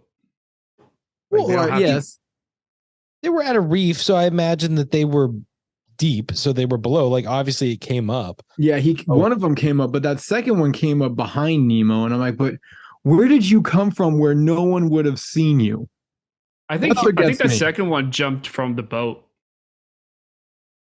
But he would have been seen. Yeah. This is what I'm trying, because he came up from behind Nemo. This is me being like, boy, I think I've seen this movie way too many times at this point. If I'm judging the diver's angle here, but you know, it's what we do. We break down movies scene by scene. So you've got everyone on the what do they call it? The reef? I think they call it the reef, right? Right at the edge of the drop off. Yeah. You've got one diver that clearly comes up from behind with the camera and blinds everybody, but the other diver comes from behind Nemo, which tells me the group would have seen that diver somehow and could have most likely alerted Nemo. Maybe when the camera was cut away back to the fish, the diver jumped in the water. I don't know. This is where camera angles come in handy, right? It's like you see what the camera wants you to see. Yeah. But they're at the drop off. The most logical thing I would have to say is below, but come from below, and it's dark down there, and at a certain distance things are dark too. Like they can see the butt at a distance. It's more shadow than anything. Right. It's more, yeah. It's the shape of a butt. So I don't know. I'm not trying to judge. I think you're right. Like logically, where does this come in there where like you don't see this guy? It's the same problem of like stuff with like space, right? It's like you're going left and right. You're literally surrounded by space. You can go in infinite directions, and yet you only go left and right. What the fuck? Go ahead, Nick. So one thing I think I probably don't quite understand is when Nemo is under the boat, Marlin just stays on the edge. Why didn't he just swim after him? He's too afraid to leave. Mm-hmm. But his only son is up there. He had right? no reason to fear at that moment until the diver showed up, and he's like, "Oh, now we've got a real problem." And look how quickly he changed his tune. It's like, "Oh, Right. now there's a threat. I'm out. I'm going into the open ocean. I'm after that boat." Yeah, but even then, like Marlin, when he's chastising Nemo, like get back here right now, like just go get him. I don't know if there's no fear that you have for going out there without the divers being there. Why didn't you just go? That's the overcorrection of it, right? It's like he has been in so much fear for years that like he's afraid to leave that edge. He's afraid to go into the open ocean, not because he thinks there's something there, but because the possibility that there might be, there could be. Yeah, it's the possibility, and when the possibility is now a definite, it's go time. It's fight or flight, and he chose fight, and he went after it. So, I mean, I'm not. I won't try and justify that his entire motives were, just out of fear. I mean, how often do you see a parent who's yelling at their kids like, "Don't you do it? Don't." I told you this is your last chance, the last one. I mean, and what is it? It's a parent standing in a spot while a child is elsewhere doing something, and they're talking to him. And it's don't do it. Don't. Because the child's going to make their choice. I was one of those kids. I made a bad choice that I still have to hear about that. Multiple bad choices. My mother hated me I made her cry constantly. I like, sorry. But she inched towards you, like don't do it. Don't do it. She did not. Don't. Like, She did not. She'll tell. Yeah. So the first, the main one, I threw away my bottle, my last bottle. I threw it away, and she stood there staring at me, saying, "Don't throw it away at your last one. If you do it, you don't have any other ones. I don't want to hear about it. It's your last one. Don't do it." Boom. Then screaming and crying the rest of the night because I wanted my bottle. She's like, "You threw it away. I'm sorry, dude. I told you. Dude. I told you. You throw it away at your last one. Suck it up." Yeah. That wasn't a moment where I made her cry, at least not that I know of. No, I made her cry, I'm sure. He's terrible. He's so awful. He is the worst child. He's a demon. He's a demon. Brian, go. I'm gonna stop him. Thank you. Are we done with he touched the butt? Well, I had a head scratcher for it. Oh, yeah. Fire away. Not for that, but like, so what do we think Marlon, if he was able to catch up to that boat, what would he do to get Nemo out of that boat? Like, what could he possibly do? I'm guessing he's thinking best case scenario, he's with his son no matter what. They'll figure out a plan, but if he can get to his son, that's best case scenario. He's just hanging on. Like latch himself to the bottom of the boat, maybe somehow. Yeah. And just ride that until it stops. Just like sucker fish to it, just like hop on like. But then what would you do? You know, it's like you just. Yeah, at that point, he's gonna have to just kind of play it by ear. Just wait. Yeah, just hang in there. You wait. Although, what I will say, Jen, to that, as he's chasing the boat, I love that he's breathing. Like you can hear like panting, like gasping for air, and I'm like, do fish do that? I thought it was cool that he would hold his breath to get out of water. Like it's like, and then he go up. Yeah, that would make more sense. Yeah.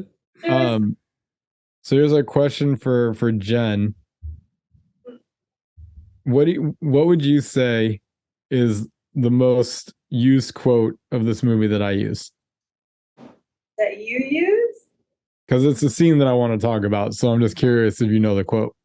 I would think, there you go. No, that's a good one though. Even Matt and Nick might be able to guess this because I know I've used it on you guys a few times.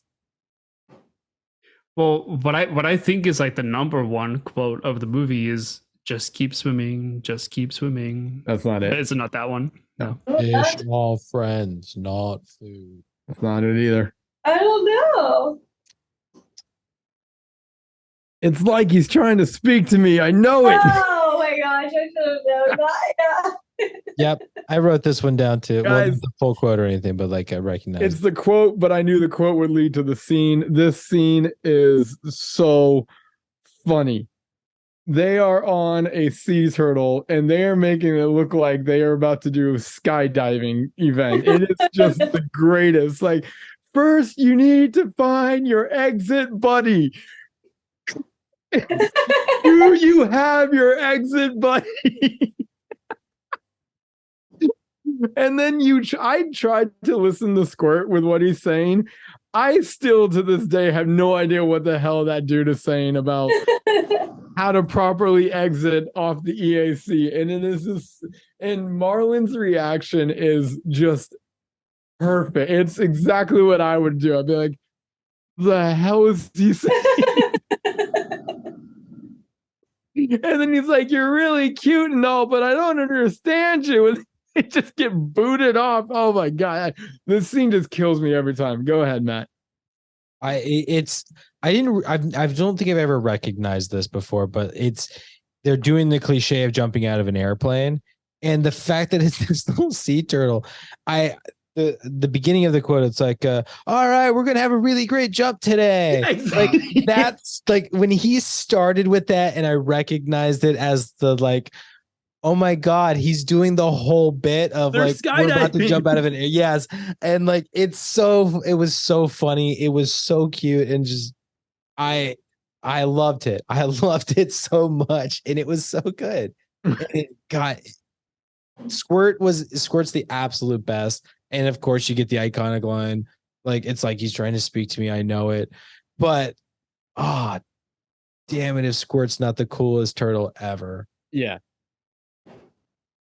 You so totally rock, Squirt. It's such, man. I mean, and honestly, like the one thing, the other takeaway that I got on this one was the dynamic between Crush and Squirt. It's like, tell me that's not like father-son dream, right? Where they have their own little like noggin, dude, sweet, like they've got everything down. He completely loves his son and trusts his son, and it's like, hold up, let's see how he does in the big old blue. And then he comes in and Squirt is just stoked with whatever he just, did you see that? Like, da, da, da, da. Like, I'm just like, God, this is like, I think that's like father-son goals at its peak right there. Go ahead, Jen. I have the quote for you. So Squirt says, "Good afternoon. We're going to have a great jump today. Okay, first crank a hard cut back as you hit the wall. There's a screaming bottom curve, so watch out." And then that's when he goes, so rip, roll it, and punch it or something. But all I have is up to watch out. That's all it shows. Oh, man. That's what he says. That's what he says. All I hear is like, good afternoon. We're going to have a great jump tonight. Watch it. You're a little hot on the mic there, Brian. Yeah, I'm always hot on the mic. He hasn't quite figured out when he gets louder, he should go further from the mic. Yeah. It's just it gates you, man. Like you're getting so loud that it stops your voice. That's fine. It needs to be stopped. The mic knows. I think that's all I have for that scene. And like I say, it's a fairly quick one, but damn, it's that was the one that I was torn between. It was that or and I was like, God, this is such a tough one. But I swear, I think they both bring me joy, but the shark bait one brings me just a little extra joy. I love their entire time on the EAC. Like, yeah, it's great. It's just such a cool time, and it I like that it's a way for them to kind of like be able to slow down and make progress, right? Like they're literally in a current that's carrying them exactly where they need to go. It's like you don't have to swim, you can rest, and it gives so many like it keeps the story going in such a wonderful way, because we get that montage of all of them telling his story. We also we get to see Marlin relaxing, being himself, and being a storyteller. And this is a moment where I want to highlight Albert Brooks and just the phenomenal acting and the way that he tells a story. He starts off rough, but not so rough as his first joke earlier, where it's just, oh my God, this dude cannot tell a joke. Like this is bad. This is really, really bad. But he starts off rough, and then he finds his rhythm, and then like as you can hear his story going on, he's getting more comfortable. He's telling the story. He's storytelling, not telling the story. You know what I mean? And it's Albert Brooks he's so great. Big shout out to him and his amazing voice acting, but acting in general. Go ahead, Brett. Well, so as we're talking about this, it was kind of cool when I watched this movie again, because it's been a while since I have seen it. I will say that. Yes, I have it practically memorized, but I definitely have never been this old since watching it. And obviously, your mind, your perspective changes. And the scene that we were talking about, kind of tying in, I titled it "Jelly Man Sweet Dude," and this is basically the whole EAC experience. But I noticed something this go around about this experience is it was a very humbling experience for Marlin. I feel that he learned so much about his fish life and his personality different, or how different of a personality he has just by hanging out with the EAC turtles. And honestly, I think it made him a better person from the experience that he had by talking to Crush, watching how Crush parents, being able, like you said, he finally was able to just breathe just a little bit and have fun when he sees Dory playing tag with the little ones, or hide and seek with the little ones, and he's like, you just had a near death experience, yet here you are just going, having fun with the little ones. And I just feel that this whole moment on the EAC was so healthy for our friend Marlon here. So, I'm proud of him. I didn't look at it like that, but you're right. Good, Nick. Yeah, I totally got that from the scene too, that Crush was definitely sort of like a indirect teacher of parenting towards Marlon. And obviously, like, parenting is a balance, right? You don't want to be so overprotective like Marlon, but you don't want to be so loose with your parenting that you just let your kid do whatever, like unsupervised or no boundaries or nothing. And I think that scene like encapsulates what the balance of parenting should be like in general. And I think that's even useful for parents watching this film, of not to be so overprotective of your kids, but also not be so loose with them either. And I just think it spreads a really good message. Yeah. Yeah. So a good way that I think of, like, in the moment where Squirt falls out of the EAC and, Marlon's like, oh no, like, we got to go get him. And he's like, no, hey, let's see what he does. And it's a moment of like, this is an opportunity for him. What's he going to do? Is he going to swim away? Is he going to hop back in? And if so, like, let's just see what happens. We don't need to freak out right now. He has a choice to make. And the comparison to like real life of, like if you see a child that's on the playground, right? Like they're running around, like you see him like, oh no, he's going to fall. It's like, let's see. But also, if he does fall, what can the child learn from that? Like, you don't always have to catch them. Some like, life is about learning from mistakes and growing from them.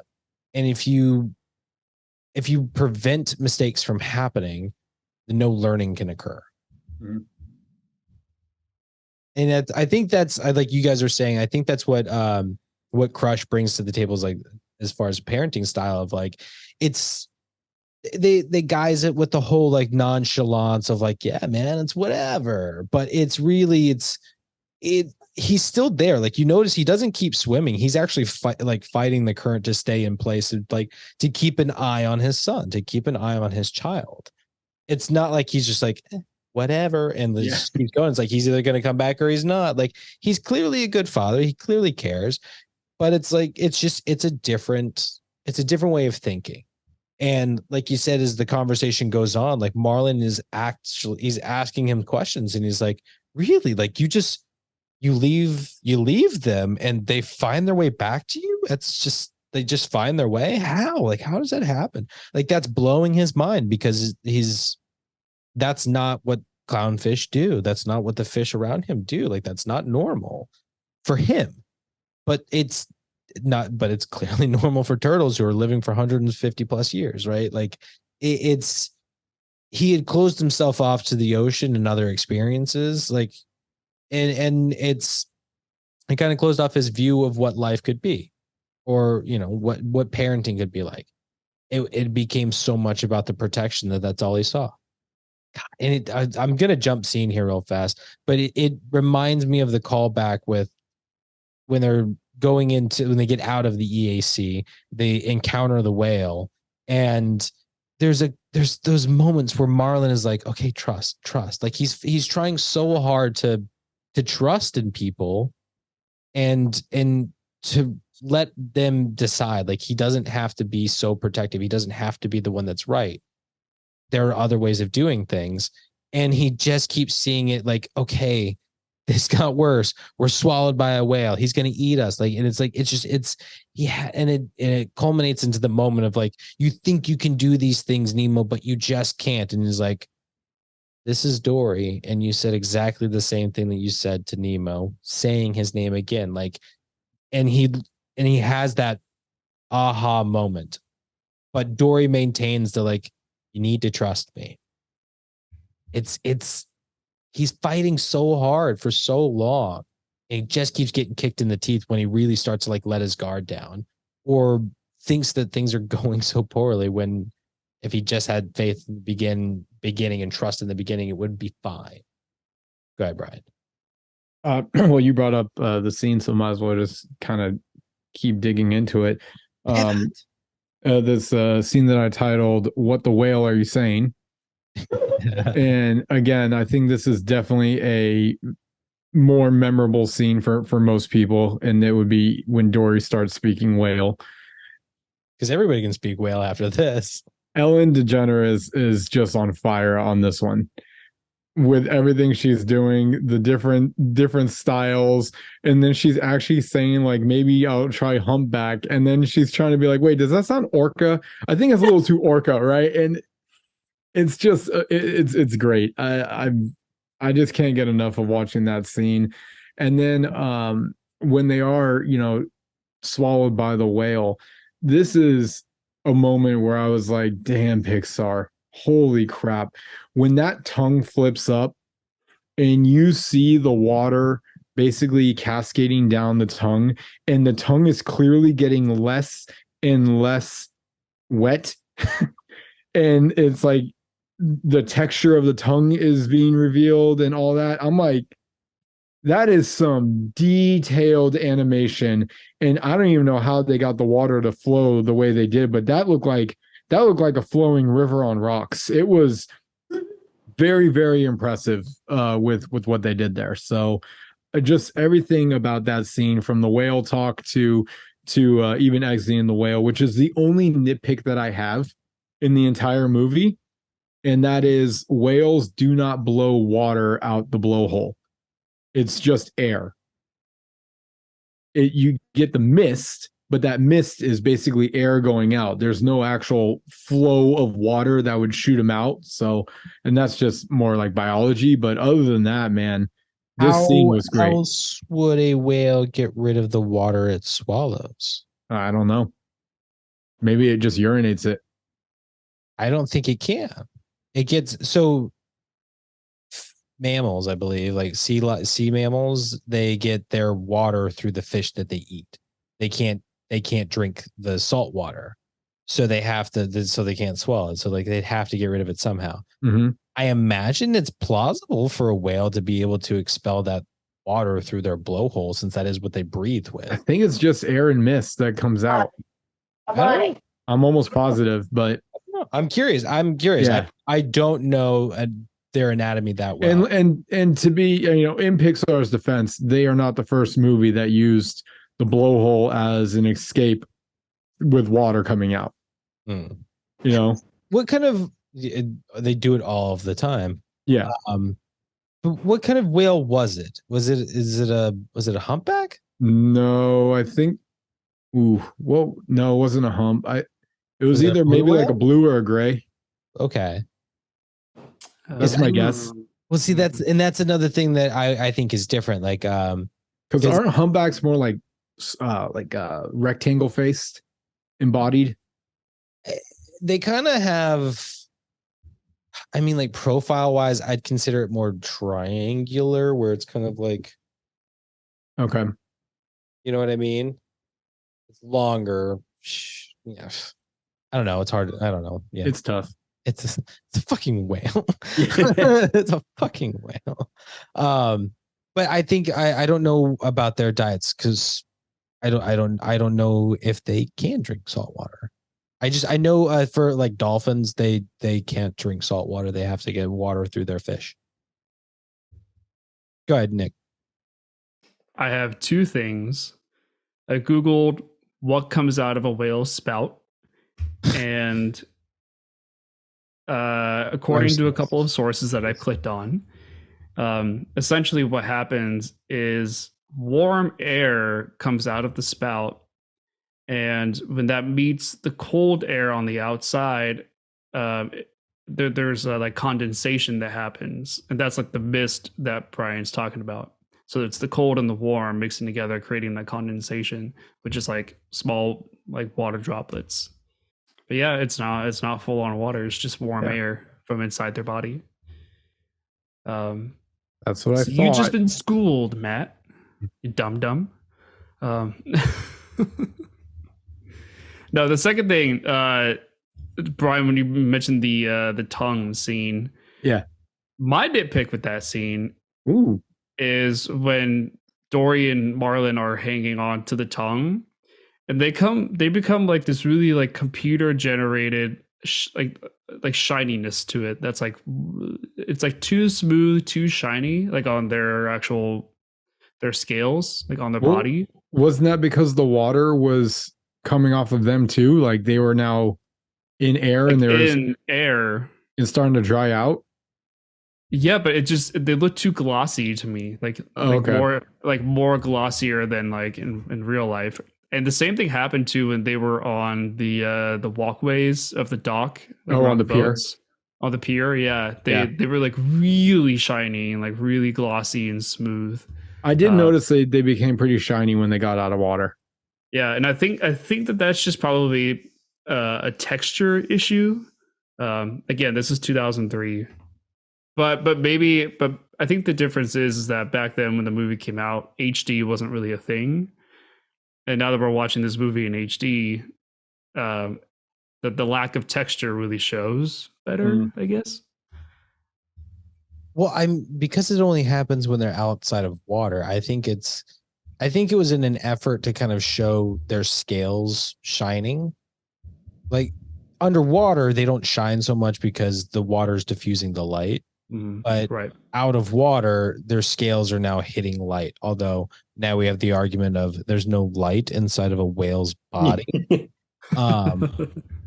But particularly for when they're on the docks and that kind of thing, I would imagine that the effect, or like the attempt, was to kind of show that glimmer of like how when fish scales catch light in a certain way, it can kind of give off like a greenish turquoisey kind of shine, and then like, you know what I mean? Like how it's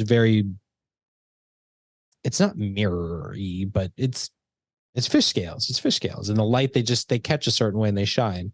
I think it was an attempt to create that effect, and they didn't nail it. But it wasn't anything that I noticed or was really bothered. But I will admit that they do kind of look shiny, like oddly shiny. Like glossy. Yeah. Yeah, like laminate, you know. Yeah. Jen's got her hand up. Sorry to go back to this, because I know, Nick, you kind of covered it, but I was looking up, the blowhole thing. Yeah. And it's essentially almost like their lungs. So it helps clear out their respiratory tract. And it's saying when they blow out, it can include air, mucus, germs, and sometimes even the seawater. Boom. Just got schooled, Nick, you dumb. But that's why, and then now I'm going to shameless plug, keep our oceans clean. That's why they're so concerned about all the stuff that we're polluting into our oceans, because essentially, like, that's what they're inhaling, and that's what's getting into their respiratory tracts. And that's really sad. But yeah, so it's everything that goes into the ocean, they're breathing in. And they're blowing it out. Try to. They don't know how much of this stuff actually stays in their breathing system. So, well, I think about how many times, like, I'll just call it the trope of like a shark is caught, or even a whale, and like they cut open the belly of it and it's filled with trash. Yeah. Filled with trash. I'm like, there's no excuse for a freaking shark having things like metal inside, like from a bicycle, a license plate. Like there is no excuse for these things to be inside of a shark's stomach. No excuse. these may be exaggerations and things I'm just pulling from the movie Jaws, but still, I mean, it's literal trash bags and things. Like it's insane, and it should not happen. Should not happen. 100%. That's so sad. Horrible. Stop littering, people. Just don't Stop be pieces people, of shit. And people. take care of this fucking earth. God. Yep. How hard is it to keep the planet we live on alive? Apparently very, because we Leave don't the if we want to live in rubble, that's fine. But leave the ocean alone. we are heading very closely to either Mad Max or Waterworld. It's becoming a thing. Did we pick a scene that won? Or Brian, did you pick the scene that won? Oh, no. But I mean, well, we had 4 different choices, so So of the 4, which one wins? I think the scene of the movie is none of them that we haven't even talked about it yet. But if we're being real as to what is the scene, it's just keep swimming. I don't think it's the scene. No, that's not what the quote you think of, but that scene, no. All right, fine. Then I'd say it's probably shark bait. We haven't even talked about the actual sharks. So oh shit! You know what? It might be that one. I actually, I was gonna bring that up. I don't know. There's so many good scenes that this one is hard to, especially because there's 4 of us and not one of us even came close or even near. Our scenes weren't even near each other at this point, and it just tells you how good that movie is. So I don't know if I can actually voice on behalf of what the scene is, based off of the evidence that we've presented here today already. But you're the host, so you have to choose. I think about it on break. I will say you don't have to choose in this moment. If we're fighting for like scenes and you're claiming that there's a scene coming up that is the scene, let's see how we all feel about it when that comes up. But we all right, I'll keep thinking. We just mentioned a couple of good scenes. So just keep thinking. Just keep thinking. We've got plenty of scenes to still talk about. Lots to chat about for Finding Nemo. Let's go ahead and take a quick break. We'll be back in 5 to 10, and we'll keep we'll go 2,000 leagues deeper. We'll get into this. But yep, we'll see you guys soon.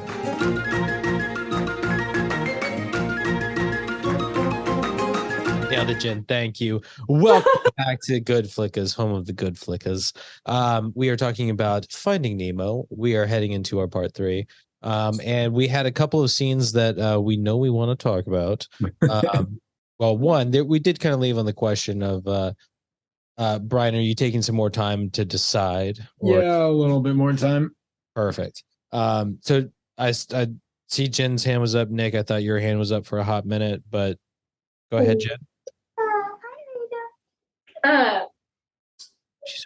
Can we talk about, I called it FA, Fish Anonymous. I thought of a similar title. Okay. It was Fishaholics Anonymous, but I like Fishaholics. That's better. Yeah. But I titled it "I'm having fish tonight." But particularly what got me to write this scene down was when, not the sharks, because I feel like that's normal, but when Dory's like, "Whew, I'm glad I got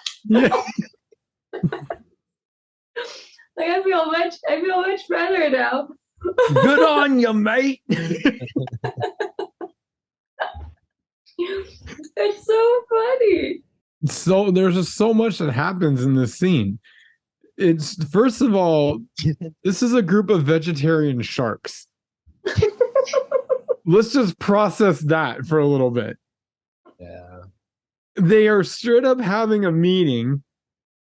And I mean, when you first watch this movie, first of all, like, Bruce's introduction is just terrifying.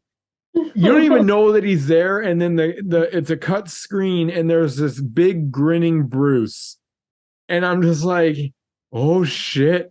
And then you get the scene where they're swimming, they're swimming towards the sunken ship where they're having their meeting of the only 3 sharks that are in the ocean that are like this. No doubt about it. And They it's found each other supposedly then. bring your fish friend to meeting. One of them didn't make it. Poor dude. May he Man. R.I.P. Was it Anchor? Trying to remember their name. Well, Chum and Anchor, yeah. Yeah. And then after that, they do the whole speech, and yeah, it truly feels like you're in a fill in the blank anonymous meeting. Like it's unbelievable to me. And then once her nose starts to bleed, it's like all hell is broken loose. Intervention. Yeah, exactly. Or like, he's really a nice guy. He's not normally like this. He never knew his father. I mean, there's just the dialogue is just spitting left and right at that point. And it's a very entertaining scene where you think everything's fine, and then it gets a little dicey, and then everything is back to normal once the mines are in danger, and Dory's like, hey, balloons, it's a party. And it's just God, there's just so much going on in this scene. Go ahead, Nick. Yeah, this scene, as great as it is, it was so out of left field.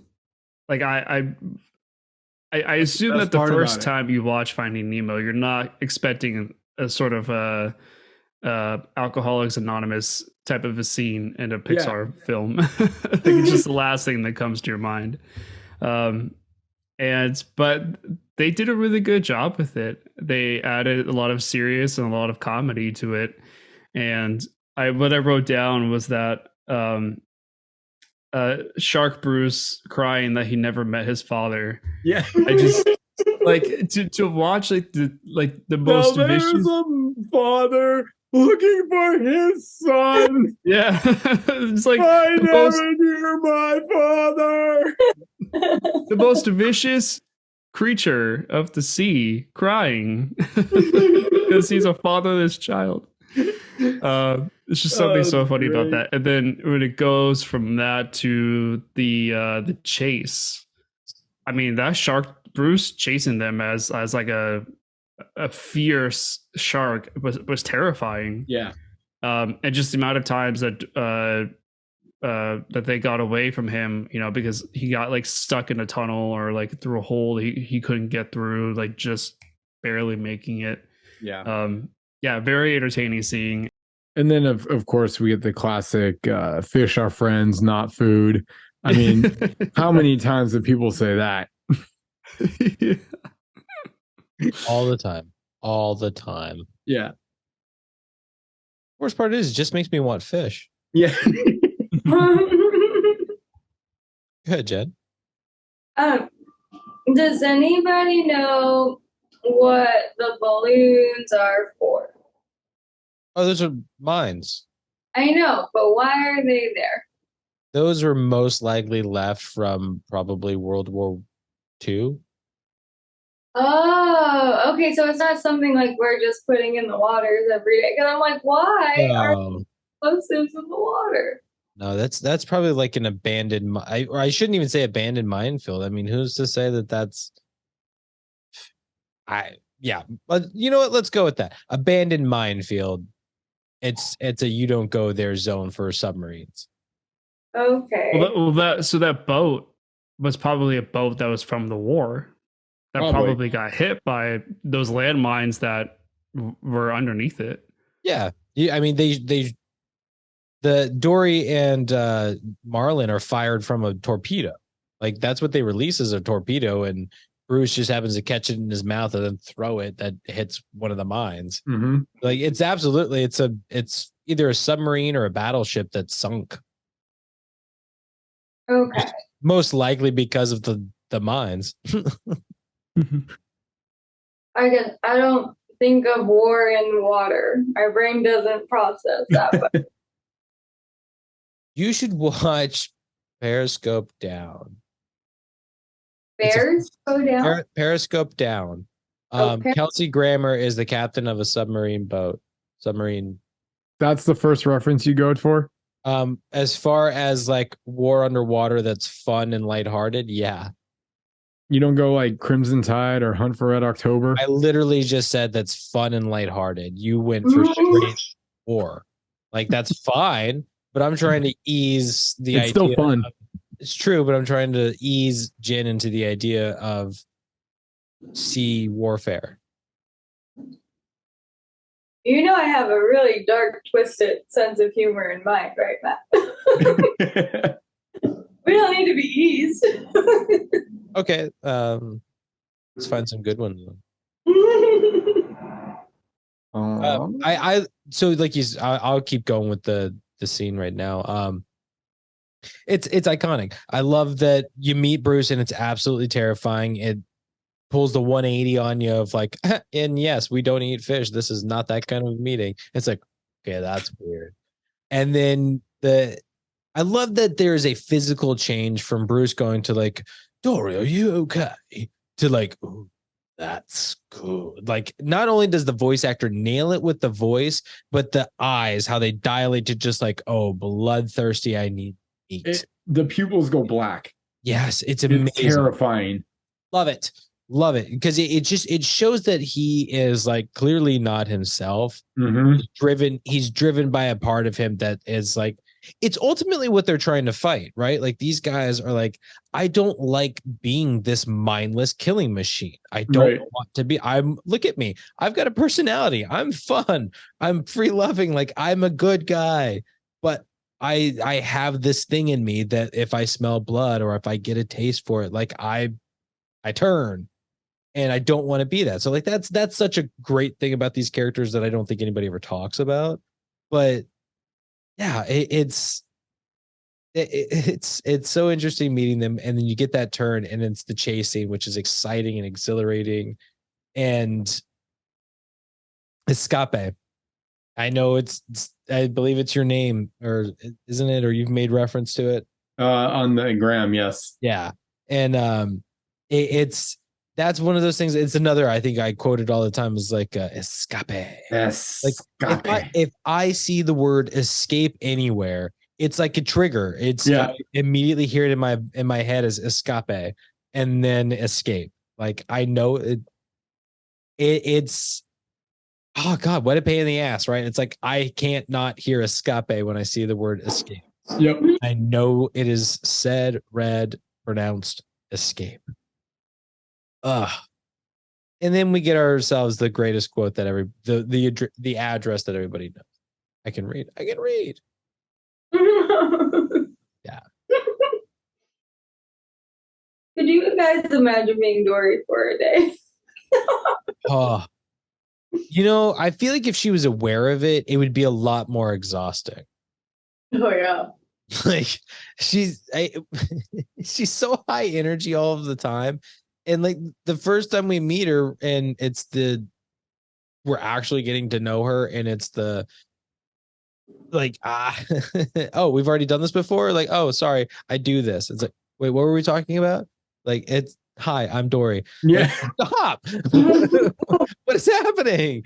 Like, if she, as the person on the outside, like you can see why Marlon would be so frustrated most of the time. And because she doesn't remember, she's not aware of it. It's like, oh God, how do you have the energy? You're insane.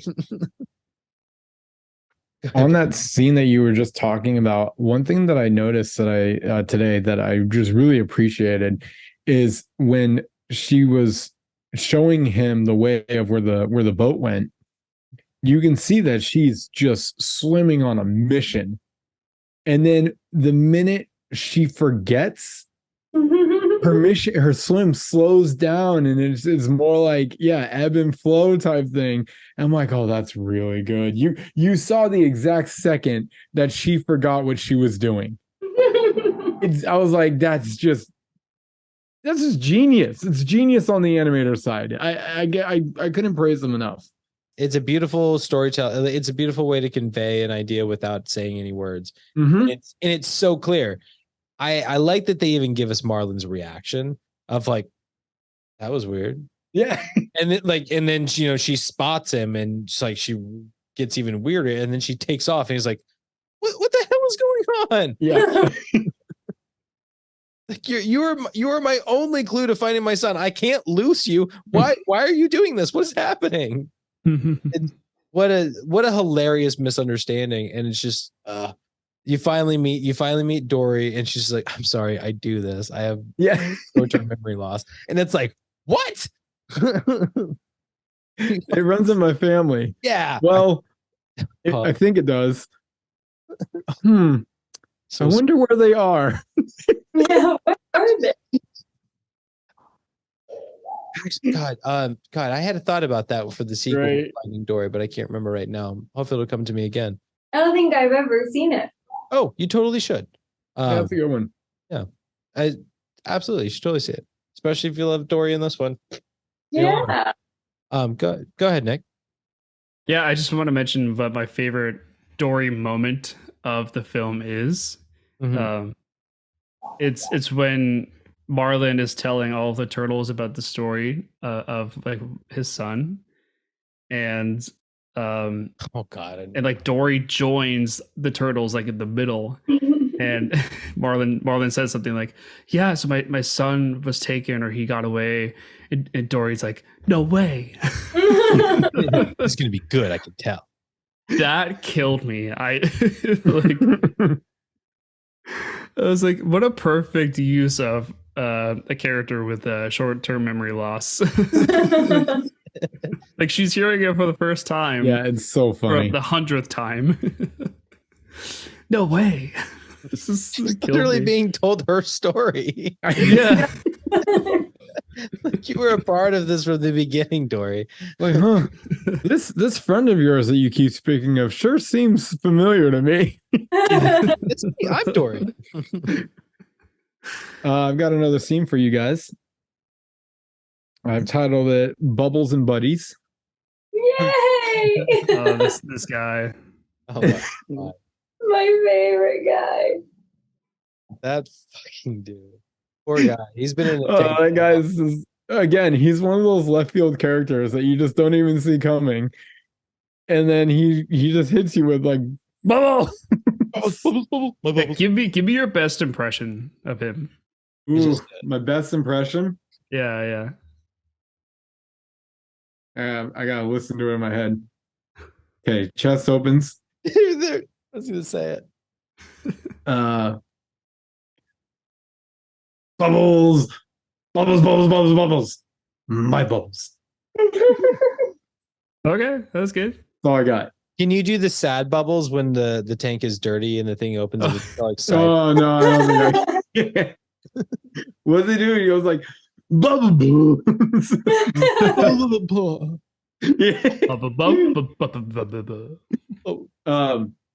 But I wrote down this scene because once again, I think I've said this in previous ones. I love when they have like let's meet the gang scenes type thing. And this one's so good because it's like we're all in this one aquarium together, but like let's just find out where we're all from. And like, his father must still be at the pet shop, and then of course the starfish. Everyone knows the starfish. eBay. Yeah. He comes back to the window, and it's like, what's so funny is like you flash forward 10 years and it's going to be Amazon instead of eBay, and that's just the hilarious thing to where it's like anyone's watching this now is like, eBay, what the hell is eBay? Like now he would say Amazon or something like. Did I just say that, or am I? Or did you not say that? What's so funny is like you flash forward 10 years and it's going to be Amazon instead of eBay. Nick has a habit of repeating jokes. Is Nick Dory? But yeah, so just like hearing like where everybody was from was great, and then just the introduction of Gil's character was really cool too. And I mean, talk about the perfect voiceover for Gil is being William Dafoe. I just can't think of anyone better.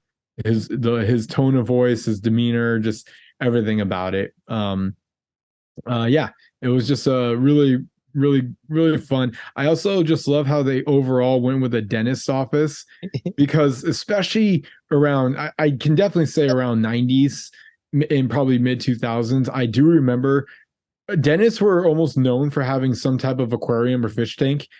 I don't see it anymore.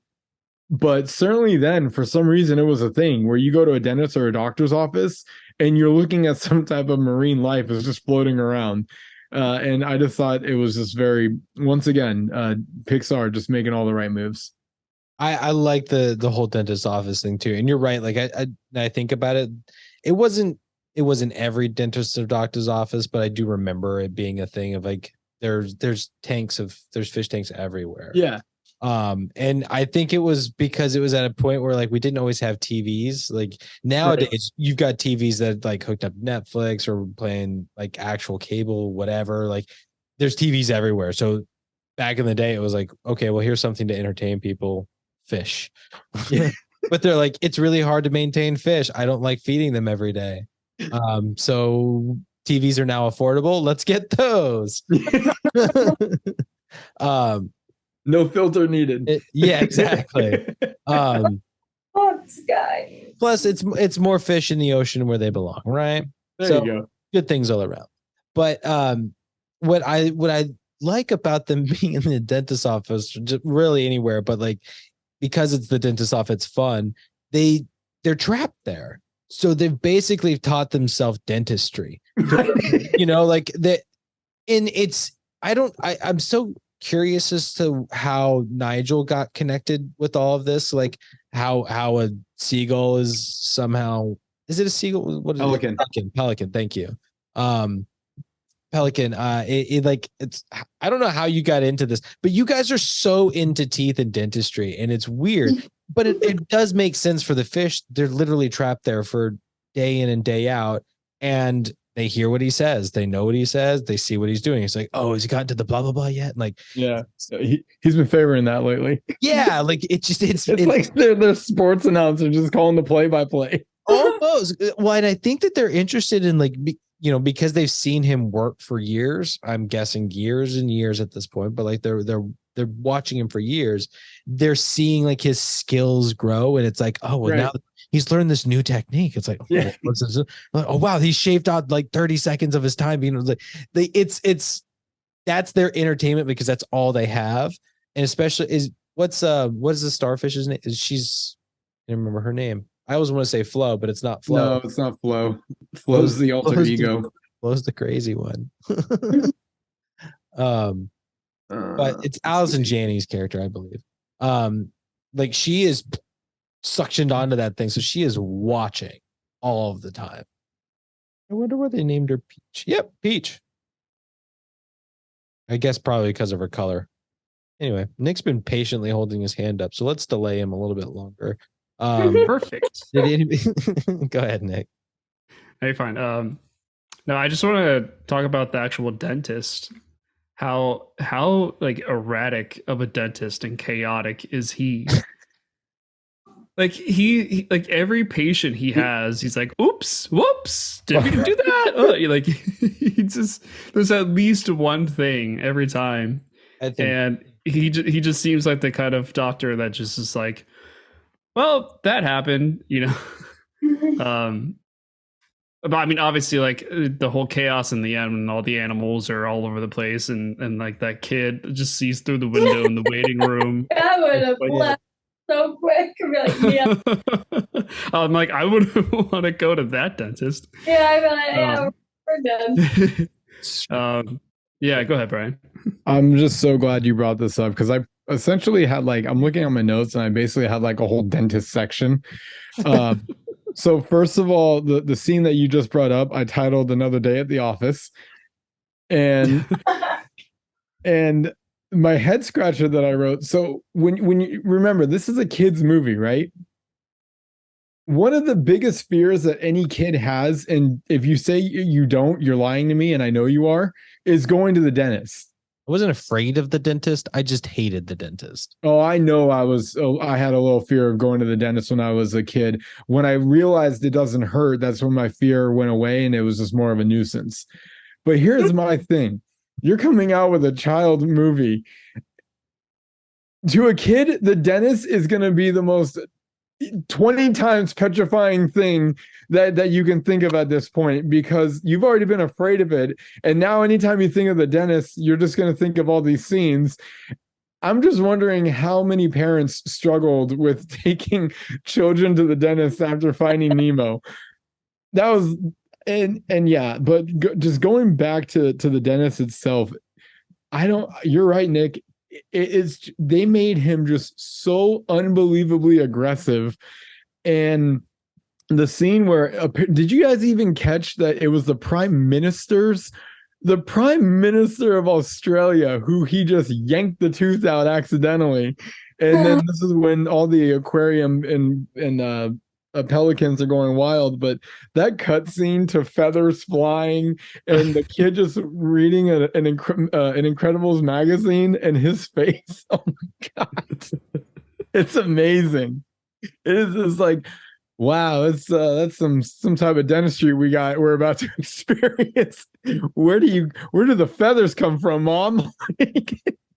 But you know what though? He had that ocean view from the window. Oh, put the patient's chair right in front of that window, and I will be the most relaxed patient ever. Yep, drill away. The dentist, there's so many fun moments, and you're right. It's every time like an accidental good thing happens. But I mean, he's got to be prominent, right? The prime minister's getting his teeth pulled there. Yeah. And it made me laugh.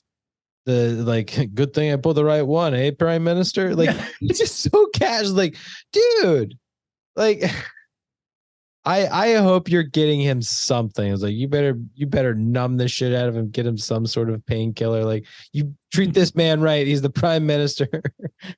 He's gonna fuck you over otherwise. Yeah. And then, like, on top of that, while all that's going down with the dentist itself, you also basically have like the Shawshank escape going on at the same time. And what they do with this is just everything once again is so believable in this. I'm just like, I honestly see in real life that this might actually happen.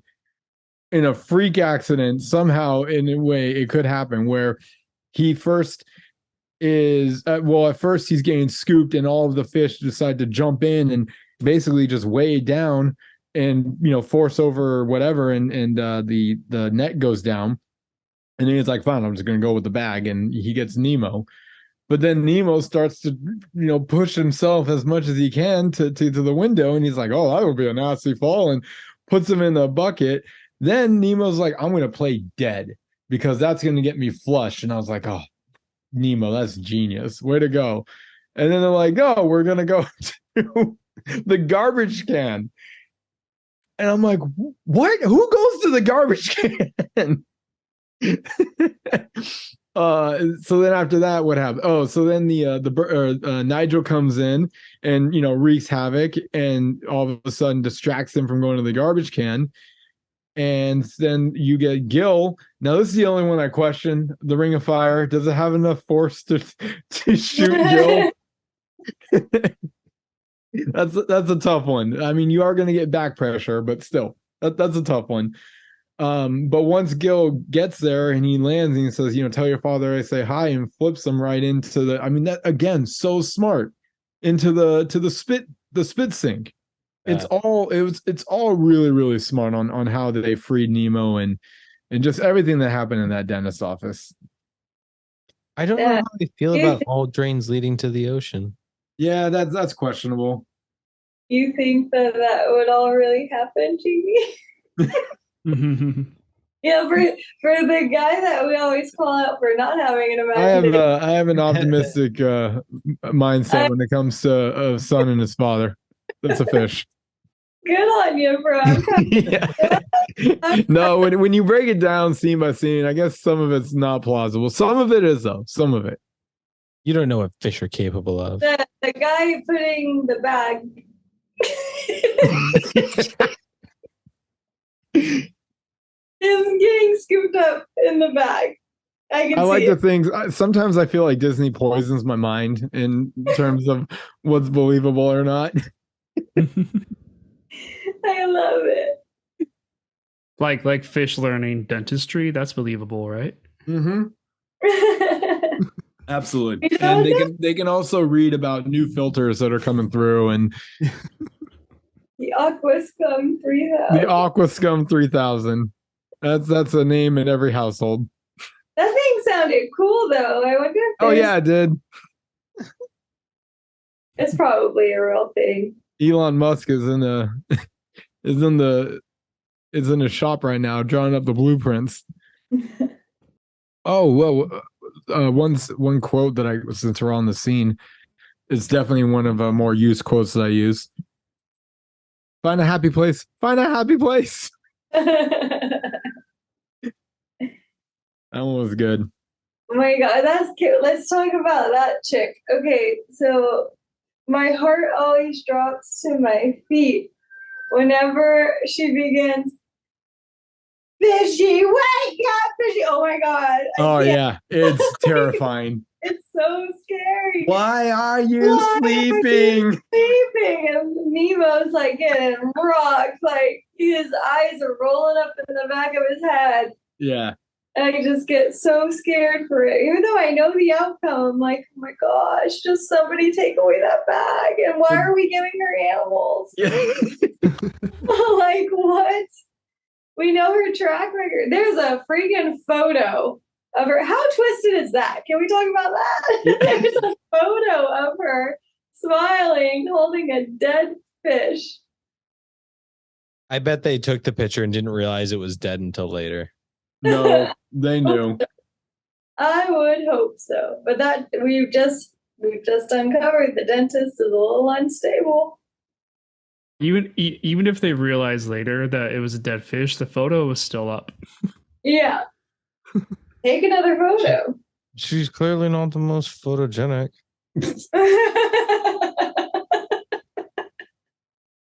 She's terrifying. She is terrifying. I named her Demon Darla. She keeps open that door. It's like like, I mean, you feel the fear that those fish have. Like, oh my God. That little girl, before you even see her the first time in that doorway, you're like, absolute psycho. That child is a psychopath. Yeah. And the fact that she keeps killing animals. She's like the psycho Dora the Explorer. That's step one. Dear God. Terrifying. Terrifying. Yeah. Even Diabolic Darla. when she's like, I'm a piranha, it's like, I bet you are. I bet you are, you freak. Yeah, get out of here. Your kind is not welcome. She scares me. She scares me to this day. Just while we're on the fish tank and everything, one of the quotes that I do all of the time, Jacques, no cleaning. I am ashamed. It's not I am ashamed. I don't know why, when and where I changed it to I am ashamed, but it's I shall try to resist. Oh no, there's the second time where he does the I am ashamed. Yeah, he says I'm ashamed. Where he catches him. Where green scum is on his face. Yeah, this is like, I am ashamed. Yes. Like you should be, buddy. Yeah. You're wearing your crime. Oh my God, it's so bad. But the saddest part is like how clean it is that that little bit of glass that he cleaned up is so clean. He is a little clean freak. He's nuts. I don't really. Jacques, ocean, wee. Oh my God. Yeah, it zips him clean. I don't know. Like, I guess he's eating the stuff off of him. I don't know. I plant that like sea life is weird. I don't comprehend it. Do we know why that other fish was such a germaphobe? Oh, because they've never been outside of that tank. I imagine that was the first. Oh, is that what? Okay. Oh, that makes sense. I mean, he's the crazy one. Bubbles, bubbles, bubbles, bubbles. Like it's that dude's been in the tank too long. Right, because when Nemo comes, he like spins Nemo around to like sanitize him, I guess, right? Yeah. Yeah. But then there was that yellow and purple guy. He was I was gonna say that's not the Bubbles guy though, Matt. No, that's not Bubbles guy. Is it not? No, because the other one was like purple and green. He was the germaphobe. Oh, Hello, top. I think I was mixing, like, combining those two. Yeah. But yeah, no, Bubbles has definitely been in the tank way too long. Yeah. Bubbles were his friends, so I approve. I like them. Sorry, I'm trying to find those ones. Yeah, Gurgle. Gurgle was the germaphobe guy. I wonder if it's the type of fish that he was, because I think he's like a feeder fish, like he's a bait fish. So he's a fish that's used to catch other fish. So I think that's why he's like constantly afraid, and like it's like the ocean is just it's a terrifying place. Yeah. A lot of fish that will eat him. I don't know. That's just a major assumption. I don't know. Nick has his hand up. Yeah, I just kind of have a new scene ish, not a super long one. I mean, it's kind of like two scenes that happen at different times, but it's been Marlon tries to tell a joke to the other parents. Oh God. The very first time. And I love that they go with the whole idea that, oh, you're a clownfish. You must be funny. Say something funny, clownfish, you know. And then he tries to tell a joke and he's totally butchering it. Yeah. Like just not getting through the joke. But my favorite part about the whole scene is the camera cuts to the three parents, and you just see like their smiles like slowly go down to like a neutral and then like a frown, like as Marlon's trying to tell a joke. And that killed me. That was really funny. And then of course at the end of the film you get the redemption of Marlon tells the joke in its entirety, and then it makes everybody laugh. And I love callbacks. Yeah. I love callbacks to stuff like that. Yeah, Nick, I've got nothing more to add. I completely agree. I wish I wrote down what the joke was, but it was like he's like, oh, it's a coral reef and a seaweed walk into a bar or something. I don't know. I love how he just starts to correct everything he says instantly. Yeah. It's like they walk. Well, actually, you know, they don't walk. They swim, and then actually, he's not moving, so he goes. I was like, oh, this is painful. There's a sea cucumber. Well, you're not supposed to know about the sea cucumber yet, but he walks up to the sea cucumber. Yeah, terrible. Yeah. But the only thing that really matters is because they basically cut out the meat of the joke and they just hit you with a punchline at the end. And it's a pun is what all it is. It's with fronds like these, who needs an enemies? I'm surprised you remember it. I could remember it. Oh, with fronds like these, who needs an enemies? That is a glorious pun that has never been forgotten. I commend you for even just saying the word. I would have butchered that last word. Anemones. I tried to teach you. With fronds like these, who needs M&Ms? M&Ms. Mom spaghetti. Go ahead, Jen. What you got? Well, hold on. Holding. Okay, I have the joke. You got the full joke? Yeah. It is a real joke. I was just saying it's the punchlines. So there was a mollusk and a sea cucumber. The sea cucumber walks over to the mollusk and says, with fronds like these, who needs anemones? You really couldn't get through that the first time? I feel like you're judging Marlon now. Yeah. I was really hoping there'd be more to that joke. Yeah, same. I thought there was more. He was nervous. With fronds like these, who needs anemones? All right. I think it's time. We're going to talk about P. Sherman, Just Keep Swimming. Oh, I thought you were going to tell us who won the scene. No, I'm still thinking. You're not thinking, you forgot that that's your responsibility. You're not thinking, you forgot. Just keep thinking. Just keep thinking. We could do the scene. Yeah. So, boy, oh boy. This one, I remember this one. Well, no. Okay. Like I said, I worked at a movie theater at this time. I remember this scene scared the shit out of a lot of people, especially the younger kids, because you get the whole just keep swimming and everyone's having all this fun, and then they go down into the dark. And that is what I just couldn't believe how many. I was like, the first time, because I hadn't even seen it yet, and the first time I heard all these screams, I was like, Fighting Nemo. I'm looking up and I'm like, why are people horrified at Finding Nemo? Like, what is going on right now? And I'm like, I'm not even gonna look, but now I'm very intrigued. And I don't know, it's just amazing how afraid people were. But I mean, it's not the nicest looking fish at all. But this moment is just great. If you get past the fish part, it actually is a very hilarious scene. It's like you've got them playing with the light, and he's like, "I feel so happy," almost like Marlon's first feeling of like euphoric, pretty much. Yeah. And he's just in his own world, and then he turns around and he's like, "Good feeling gone."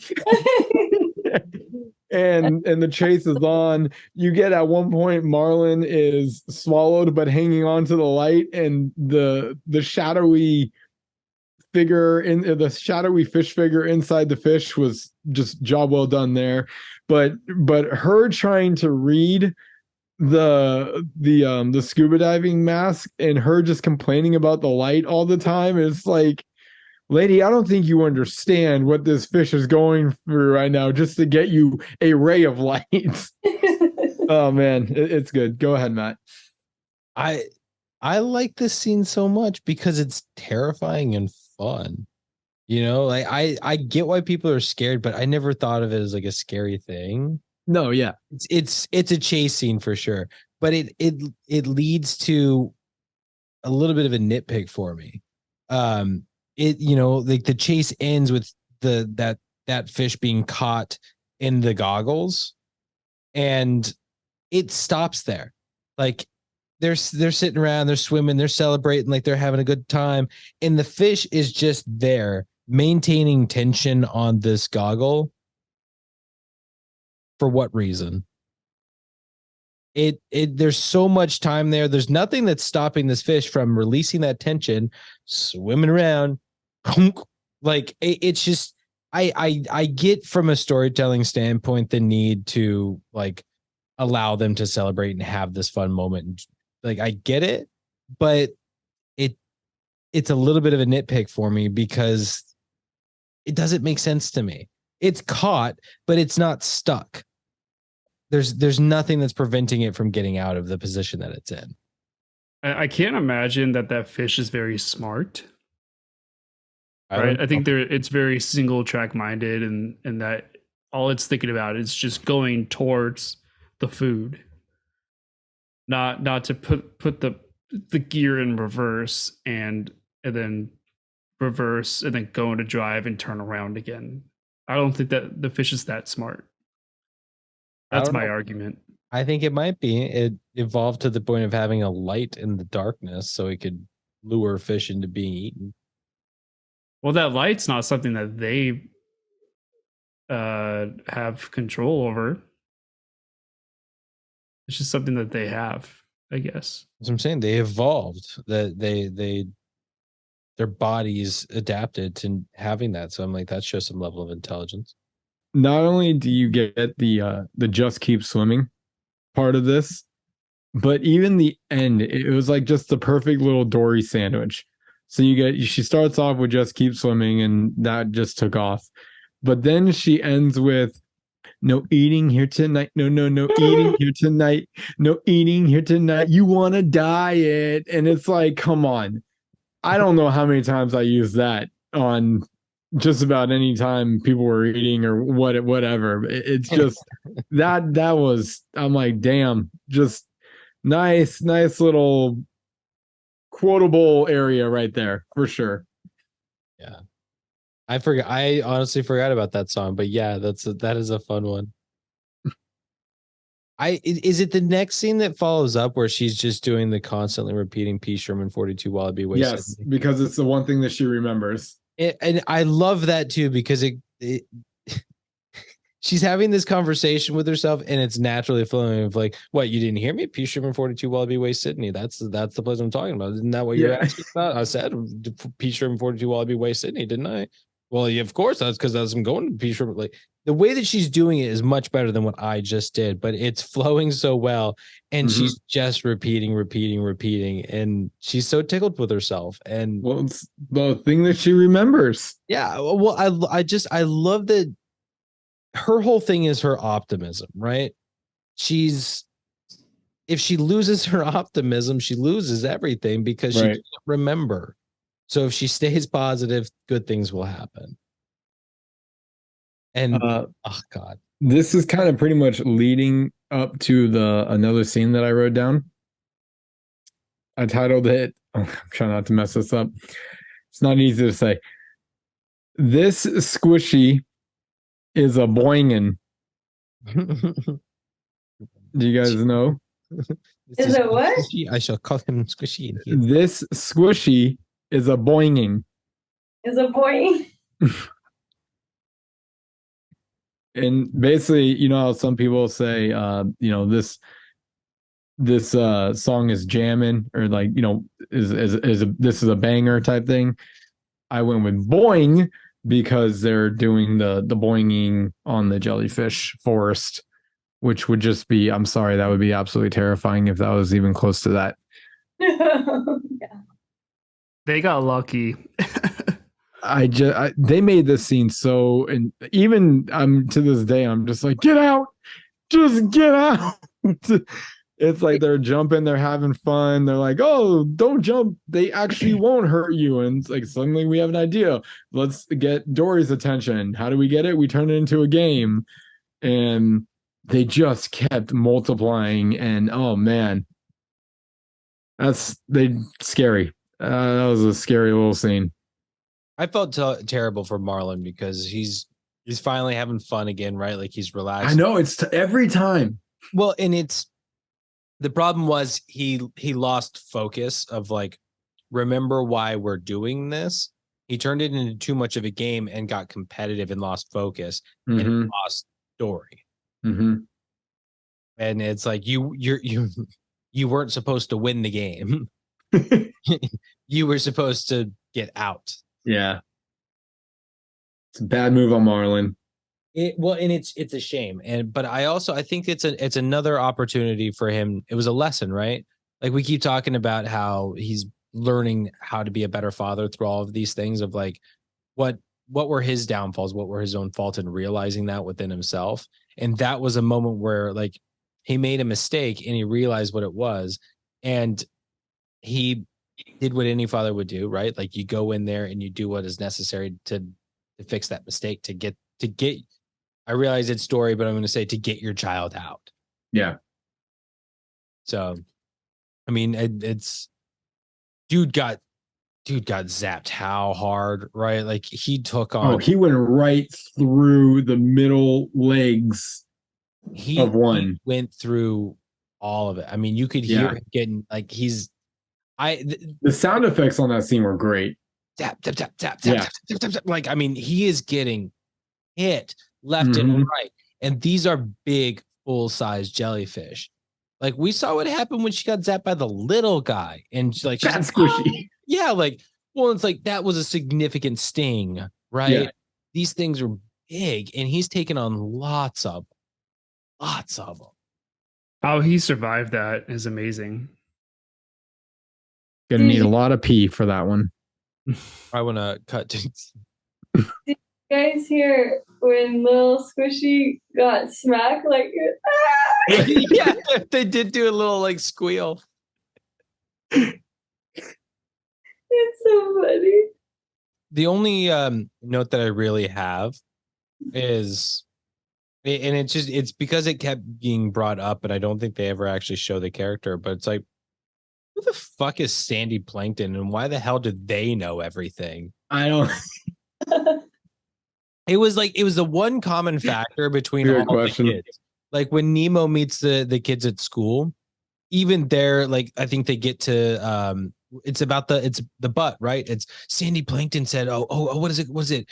It's a butt, right? Like, okay, Sandy Plankton told you it's a butt. Well, Sandy Plankton's wrong. Yeah. So they're wrong about sea turtles living to be 100. Well, guess what? They live to be a lot older. Shut up, Sandy Plankton. I don't know who Sandy Plankton is, but I certainly took it as the Karen of the sea. Right? Like I felt like I got the feeling like did you ever have like that kid in school at some point where he was just kind of like that know-it-all that I say he could have been a girl, but you know, they always seem to know everything and they want you to know that they know everything. And yes, just like to me, they were the most annoying person in the world. To other people, it'd be like, oh, they're so cool. They know so much. Me, it's like, do they ever get tired of talking? Holy shit. But that's just me. So yeah, that's one thing. And I kind of wish that we got Sandy Plankton. Like if they ever do any like Finding Nemo shorts, especially since Finding Dory, like I know they've done them, but if they ever do any more, I want to meet Sandy Plankton. I want to see Sandy Plankton as a character in one of these little shorts, even if it's just like for a moment of them to be like, you're an idiot. And then Nemo swims off and is like, shut up, Sandy Plankton. What if he ends up being the little snaggletooth guy? Oh my God, I would love that so much. You know what? I'm looking that up right now to see if that even gave. What about to say? I wouldn't mind a what are they called? Spin-offs? I don't know if they're called spin-offs. It's when you take characters from a movie and then they kind of get their own movie type deal. Spin-off. Is it okay? Yeah. I wouldn't mind a spin-off with Bruce, Anchor, and Chum. Hang out with them for a good 90 minutes and see what they're up to. The fact that these are 3 sharks that are doing so much work to not eat fish, I want to know more. I would love just to see a day in the life of Bruce. As you know, it's been 20 years. How's it been without fish for 20? You know, how's he doing? I want the backstory, like how they got to that point. Like, what were they doing before they had that group meeting? Going on bingers. Man, that would be great. Like if they start you off as a backstory as to, you know, what's going on, and then they somehow incorporate a couple scenes from Finding Nemo with Bruce involved, and then it's like a crossover. Yeah, well, I guess, or just basically the movie you're being introduced to is Bruce before he met Finding Nemo, and you're living in the life of Bruce with him when he then finds Marlin, and then you get to see Bruce post Marlin as well. And so it's just kind of all incorporated into one. That'd be really interesting. Bruce. Working title. Finding Bruce. They don't have anybody. Bruce's battle. They don't have anybody listed for Sandy Plankton, but there's also only like 25 people listed as the cast and crew, so all of the miscellaneous voices are uncredited. See, so Sandy Plankton knows so much, he can't even get a damn credit. Well, serves you right, Plankton. Although, just because I'm curious and I haven't seen Finding Dory enough times to pay attention. I barely remember that movie. Well, it starts off with them still at the reef, so I'm curious if maybe they had a little appearance of her. Were they in like Monterey? I remember something about it where I think most of the movie was based off of in Monterey, California. It could be because they're at an aquarium. I just can't remember which one. I want to say it was Monterey. Sorry, I'm still rolling through and I will confirm or deny where it is. My favorite part is just it's Sigourney Weaver, and the whole time, and sorry for spoilers on this one, but every time Sigourney Weaver talks as a voiceover at this place, Dory responds to her as if she's actually having a conversation. It's hilarious. You're good, Jen. I've got a head scratcher for you guys. Yes. So when they're doing the Nick, I know you mentioned you like callbacks. One of the callbacks I like is what Nemo learned from the green fishnet. He incorporates on a much bigger scale. But here's my head scratcher for you guys. Had it not worked out, we know that Dory she'd be a goner. But Nemo, small enough to swim through one of the nettings, it looked like he could have done it. It looked like he had a contingency plan where if it didn't work out, he would just have to get back into the water and swim out the net. I think he was small enough. What's the ruling on this? Yeah, that's how he entered the net. Oh yeah, see? He could easily get out. Gonna be a tough ruling, yeah. Oh my god, that's so funny. Okay. I think he'll be call. All right. So okay, well that's not really a head scratcher then. Nice job. It's good to see that Nemo had a contingency plan in case the safety thing didn't work. I guess the one thing is though, why not move out of the way when you know that it's working? Because it's not like you're doing anything to make this net move. Hey, so everybody counts. So why would you be at like the complete bottom where you're gonna be first to be squished? Like, come on, Nemo, like shift a little. Little to the left, little to the right, you know, throw wind to the caution, or throw caution to the wind. Throw wind to the caution. That too. I agree with you. It didn't make sense to me. It's like, dude, if you're going to be any help, it's going to be towards the top. You know, like there's no reason for you to be at the bottom to get slammed. It makes no sense putting you there. No. And the fact that Marlon's looking right at him, like, yeah, son, go. I'm like, the kid has done his part. He got this entire group of fish who was panicking and freaking out to join together and swim down. We got this. Son, you've done your part. Step aside. Yep. Keep swimming. And then he's like, that's my dad. Yeah. So I'm kind of giving up on the search for right now, but I didn't specifically see anything that's like related it to Monterey or the aquarium. I would say it's likely, since it's a Pixar movie and they're in Emeryville, that they would probably go that route. They like to base things off of what's nearby. Right. But I did see that it was potentially supposed to be like an aquatic park, more like SeaWorld. But then the documentary Blackfish came out and they're like, yeah, let's change it up. So they made it a like more of a research center, like a rehab kind of thing. So it's like, move. Yeah. Blackfish is dark. Yeah. Good change, I'll say. But yeah, nothing specific that like relates it to Monterey, but I would say likely. There's probably a clear connection.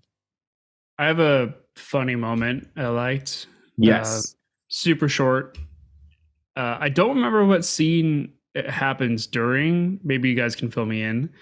But there's two seagulls sitting on the ocean, an air bubble comes up, and one of the seagulls goes, "Nice," thinking that the other one farted a big bubble. That's when pop. Yeah, that's when they pop the balloons. Oh, right. And then the explosion happens. Yeah. I don't know. I just thought that was a fun little gag.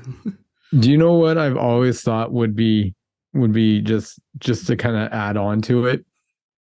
So we were talking earlier about how they did the montage of Marlon's story and how everyone's starting to find out that these sharks blew up and all that stuff. I would have just loved like a 2-second cut back to those two pelicans. And the guy looking at him, see, I told you I didn't do it. That would have been a fun callback. That would have been good. So funny.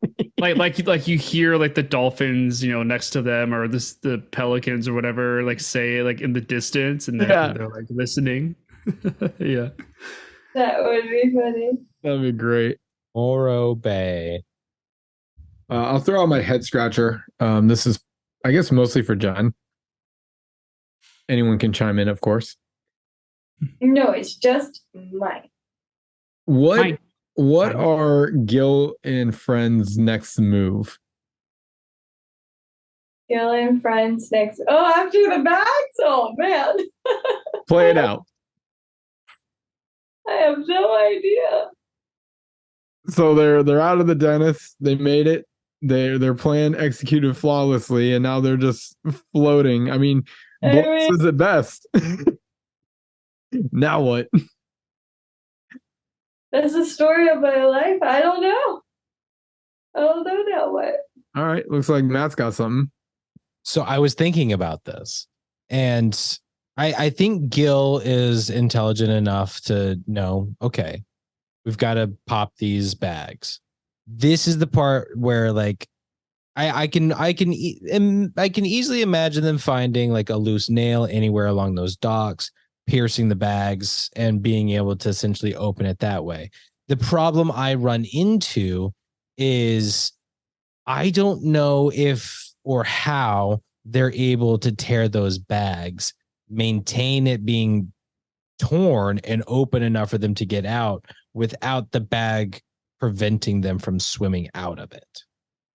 You know what I mean? Oh yeah, like the bag collapsed on itself. Exactly. Like once the bag is torn and the air is essentially out of it, Right. now it's a freaking like water sack. Yeah. And it's basically gonna drag them down. So I don't know. Like I'm that's the thing is like I can imagine they can figure out how to tear open the bags, but are they able to get out of those bags once torn open? The only other option that I can think of is, hey, don't you have a pelican friend who could probably take care of you? That's what I was thinking too. Just they're gonna wait there until Nigel gets there. Although it seems strange that like Nigel wasn't somewhat on the plan. You know he's going to show up at some point. Yeah. He's going to get there and he's like, oh, where the hell are they? Yeah. Or maybe he flies and he's like, hey, they got out. What's up? I don't know whose hand went up first. I think it was me. I isn't Gil's nose like pointy? Can't he just pop the bags himself? I thought one of the fish had a really like pointy like needle nose. I mean, he does. I don't know if he has the force though. He's a soft fish. He's not. It's not like he's got a swordfish nose. Like it's just beak shaped, not beak. So none of the gang has any sort of like a sharp attribute to them. Bloat would be the closest, but he bloats up, and clearly you still get nothing. Wait, what the French guy, right? The French little crawfish or Jock? Croc, is that his name? No, Jock. Jock. Doesn't he have little pincers? I don't think so. He's a little shrimp. Oh, I thought he had little pincers, but I don't think so. No, then yeah, they're fucked. What'd you got, Jen? So I thought, well, it's really sad. So they're in their bags and they're just floating with the water, and then a boat comes along, like, oh, these poor fish, and then they end up right at another office. This one will be a doctor's office. Well, at least they would have a new sport to learn. Yeah. I haven't seen Finding Dory, but that would be great if that's how Finding Dory was. Like somebody scoops, like the movie starts with them scooping them up, and they go into the doctor's office. It's like, oh no, these poor fish, and they're like, right now. It's like the same dentist, but he's like now a doctor. Like he's retired. Or like he makes a career move. Gil's like, just shake the bag. Just shake the bag. For the record, dentists are doctors. They were just floating for a day, going nowhere. Oh, poor fishies. the John Ratzenberg little cameo is always fun. I don't think there's much more to say. That's when he's the school fish that are doing their thing. It is a fun one of like charades, and Yeah. I'm like Marlon in that situation of like when something is like glaringly obvious, I'm like just say it, just say Yeah. it, just say it. I do love when they do the pirate ship and they actually have fish shoot out. And did you notice the one person that walks off the back of the boat? Yep, I saw that. I have never noticed that. He Yeah, on the commits right suicide side. practically. Yep. Walking the plank. Yeah. All I remember is Dory just be like, wow, they're good. Yeah. They had like every pirate ship trope in like 2 seconds. It was great. It was great. Yeah. I gotta rewatch that scene. I've never noticed that. You never It's on the notice very right side. he walks off and you hear him yell as he jumps off. I thought he Never yelled when he noticed. shot out. Oh, I never knew. It's really funny. Oh man, I've got to rewatch that scene. It's probably because you focus on the missile fish I do. or the The cannonball fish. Yeah, I saw both. I've never thought to look anywhere else. Does anyone have anything to say about the ending or? And when they're in the bath? No. The actual ending when Before that. Well, I mean, we kind of talked about that with my scene with found Nemo. Right. Oh, that's right. We did. Yeah. I do like what that squirt cup. Oh, and when the sharks come at the school. Yeah, that's for it's like the whole like. Like, did you really do that? Hello. Yeah. And then he inks. Yeah. I like the ending. It's such a, and they had a happy ending, right? Like, Yeah. and everybody lived happily ever after. It felt deserved. It felt fulfilling. It felt great. Like everybody is where they should be. Everybody's happy and living their best lives. Yep. And we even get more squirt, which I think is the only one that I know of that got actual shorts from this movie. So I think if I have anything to pitch, it's Pixar needs to make more shorts of Finding Nemo characters. I think we should sign off on that. Or even I'll even take a TV series. Yeah. I'm asking for shorts. These are 7-minute videos. Like, Yeah. easy, knock them out. What you got, Nick? Yeah, just for the ending, I just love seeing how confident Marlin is in letting Nemo go to school, and just how happy he is, having that confidence to be still a great father, but also let his son, have things happen, and yeah, just see the confidence in him it was really heartening to see all of that compared to how he was in the beginning of the film. Another callback, of like the same scene, but like people are The energy's in a better reversed. place. Yeah. It's normal now. Yeah, and it's like it's how it should be, and Or go ahead, Matt. don't project your fears. Well, and talk about like a big difference too, right, Nick? Of he's watching the school swim off, and they're swimming into open ocean. Like this dude was freaking out about them going to the drop off. This is still part of the reef. It's just the edge of the reef, and he was freaking out about it. In this moment, they're literally going off into open ocean, and he's like, "Yeah, this is good." Like what a transition. Yep. But then I also like when Nemo was like, oh wait, I forgot something. And then he goes back, he's like, I love you, Dad. Like that. It was just so cute. Yeah. I am a hugger, so I'm a sucker for that kind of stuff. It's like there was growth, but it's like, wait. Don't forget the love. Don't forget the love. Yeah. No, they Although, go ahead, Nick. oh no, I was just gonna say something real quick. I guess a nitpick is like as they're swimming off into the ocean. I was not a fan of the end that shows up. I felt like they could have just done without it. It just, I don't know. It seemed out of place, and it just kind of came up abruptly. They could have just had them swim out into the ocean and then credits start. Get rid of the end. Yeah, I agree. It's I wouldn't say that it's bad or wrong or anything, but it's unnecessary. I like the clean ending of they fade off into the ocean, credits start to roll. Like that feels like such a cleaner, smoother ending to me. Yeah. I'm indifferent.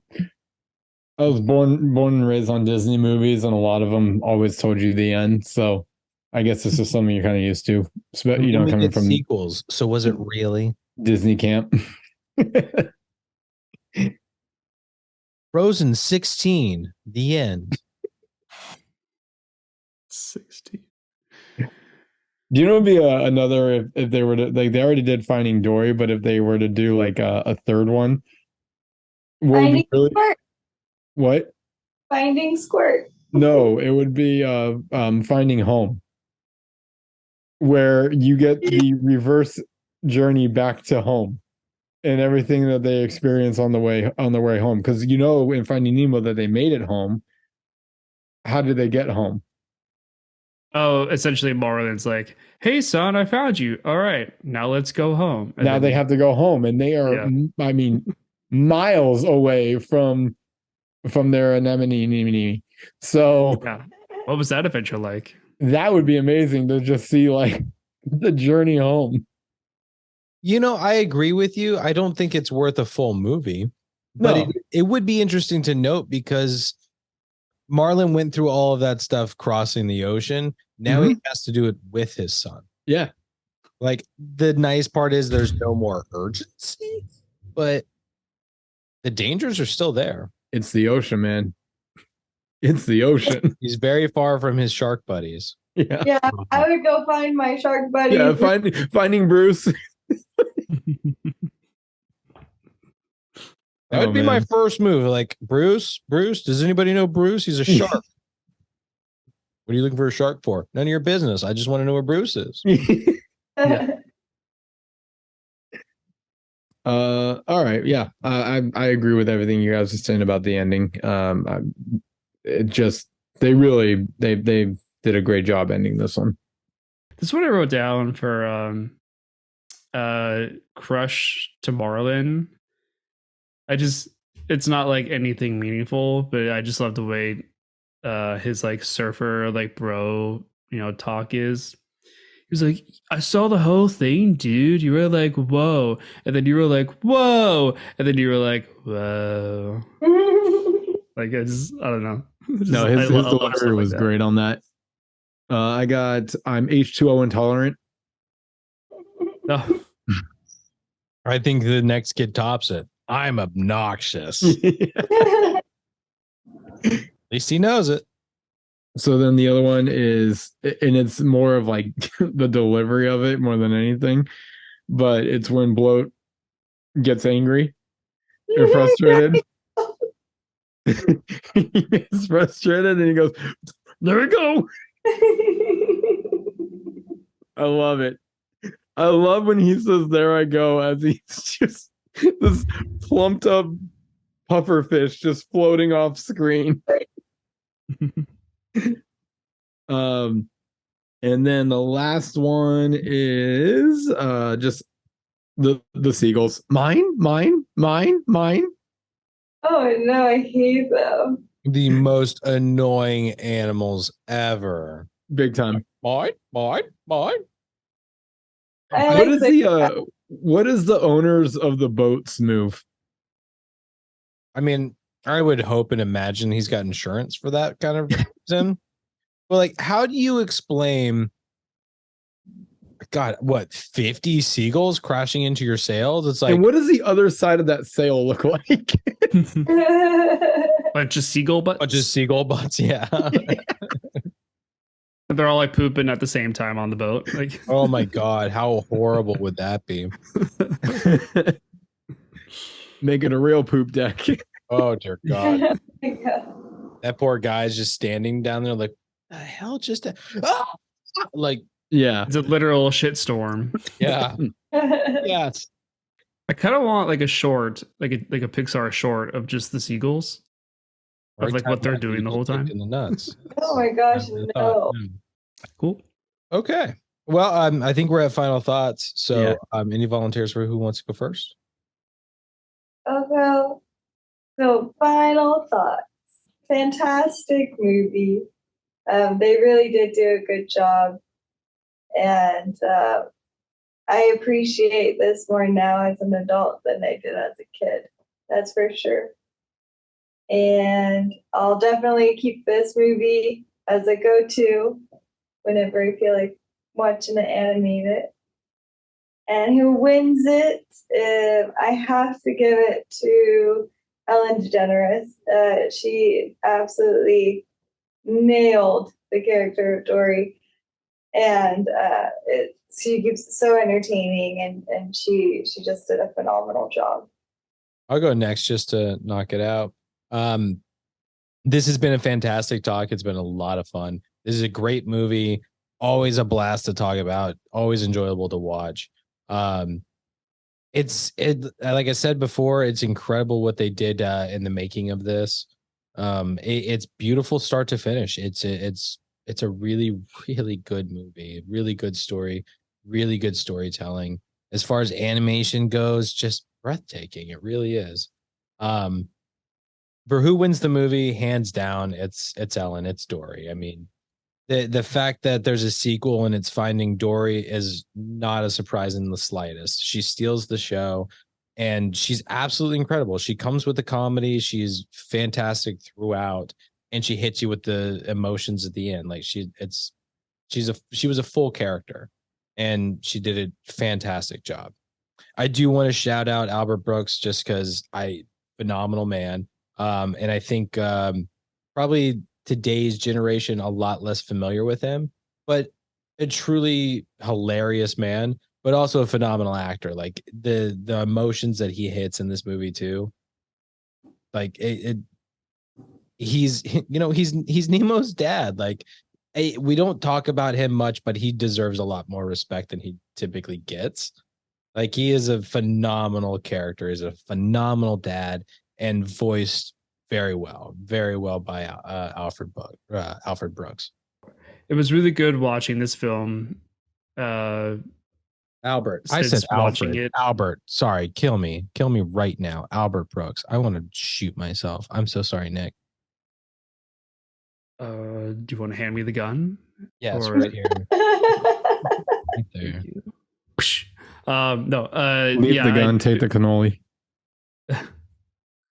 This film was really nice to watch again. I'm positive the last time I saw this was in theaters. As a kid, I was probably 10 years old. And watching it as an adult makes me appreciate it a lot more. And especially from the fun facts that you give out today, Brian, makes me also appreciate the production of the film. And it's really just like I remember it, and solid movies, great story, great characters. Not much more, but yeah, I have to agree. Ellen DeGeneres wins the film. Wow. Best character of Dory. Hands down. All right. So I've been doing some thinking in answer to the scene, and if I'm being honest, I'm kind of torn. And if people agree with me or disagree with me, please let me know. But for the majority, I would think that it's either going to be number one, the actual opening scene. I feel like that is a heavily discussed scene when it comes to Finding Nemo, and it's like one of the first things that people bring up. It's like, oh my God, the Barracuda. It's like those are almost exact words that you hear. Or it's he touched the butt. It's like it's probably between those two scenes that is the scene of Finding Nemo. I don't disagree with either. Yeah, and if you're asking me to pick between them, I can't. I really don't know. I would argue the intro would be the scene. Just that whole sequence. Yeah, it's tough. Either way, I'm counting it as a win for me. All right, so final thoughts and who won the movie. This is an all-time classic for me. I've said everything I needed to say. And as far as who won the movie, I was not expecting just a blanket Ellen win on this one. I thought we'd be more divided and kind of highlighting everyone. So I guess pressure's on me, huh? Okay. So we're gonna go. Honorable mention is gonna be to Squirt and Crush. I mean, for what little they're in the movie, they are so memorable. And you can also say that about Brucey and his crew. It's like there's just all these honorable mentions that I just want to give because of how memorable these characters are for what very small screen time they have. But the ultimate winner for me of this movie are the animators. The entire animation team, they conquered. They just put together such a beautiful and gorgeous movie behind a very powerful storyline. And the animation, you give us the wrong animation and all of a sudden we may not be as impacted as we are when we watch Finding Nemo. So I gotta give it to them. But this movie is, I normally don't do this. I'm more of like a one trophy or one person for one trophy thing. But there is a lot of winners involved in this one, and it's hard to kind of capture everybody. All right. I think that's gonna wrap it up for Finding Nemo. One hell of a conversation. I think we nailed it, guys. So for all of our viewers out there, a bunch of fish in the bags. Fish in the bags. So be on the lookout for Finding Nemo showing up on YouTube in the coming weeks. And also be on the lookout for Conan, should hopefully be up soon. Other than that, I think it's my pick for next week, and I've been fighting myself on it. I have made a decision. I was fighting between 4 movies. And honestly, I always feel like it's kind of slim pickings for a bit, and then I kind of settle on, okay, well, these are some ones that I think that we'd enjoy. And I don't think that we've done this one before. Because it's now getting to the point where I'm like, I don't remember what we have watched half the time. So that's another thing I'm trying to avoid it. But I don't think we've done this one. It's another animated, but it's a stop motion animation, and it is streaming on Netflix, and it goes by the name of The Box Trolls. The box what? The Box Trolls. Okay. Yes, The Box Trolls. I believe it's by the same animators that did Coraline. So if that helps you kind of picture anything. But it's it's stop motion, and I don't want to say anything for the story, but I'll say stick around for the final scene. Like it's really cool. But other than that, I'm looking forward to having that chat. It seems like this is brand new for you guys. Like you're not familiar with, never heard of it. Wow. Okay. Well, that was not my intention. So now I would have figured you guys would have at least heard about this one. So now I'm just interested to see what happens. But yeah, next week will be The Box Trolls streaming on Netflix. I think that's it. Check us out on YouTube at GoodFlickas. You can hit us up on Instagram at good.flickas. And you can check us out here on Twitch at GoodFlickas, and send us an email at goodflickas2020@gmail.com. Anybody have anything else they want to plug and think we're good? Just all right, take it away, Brian, and close us out. Good sir.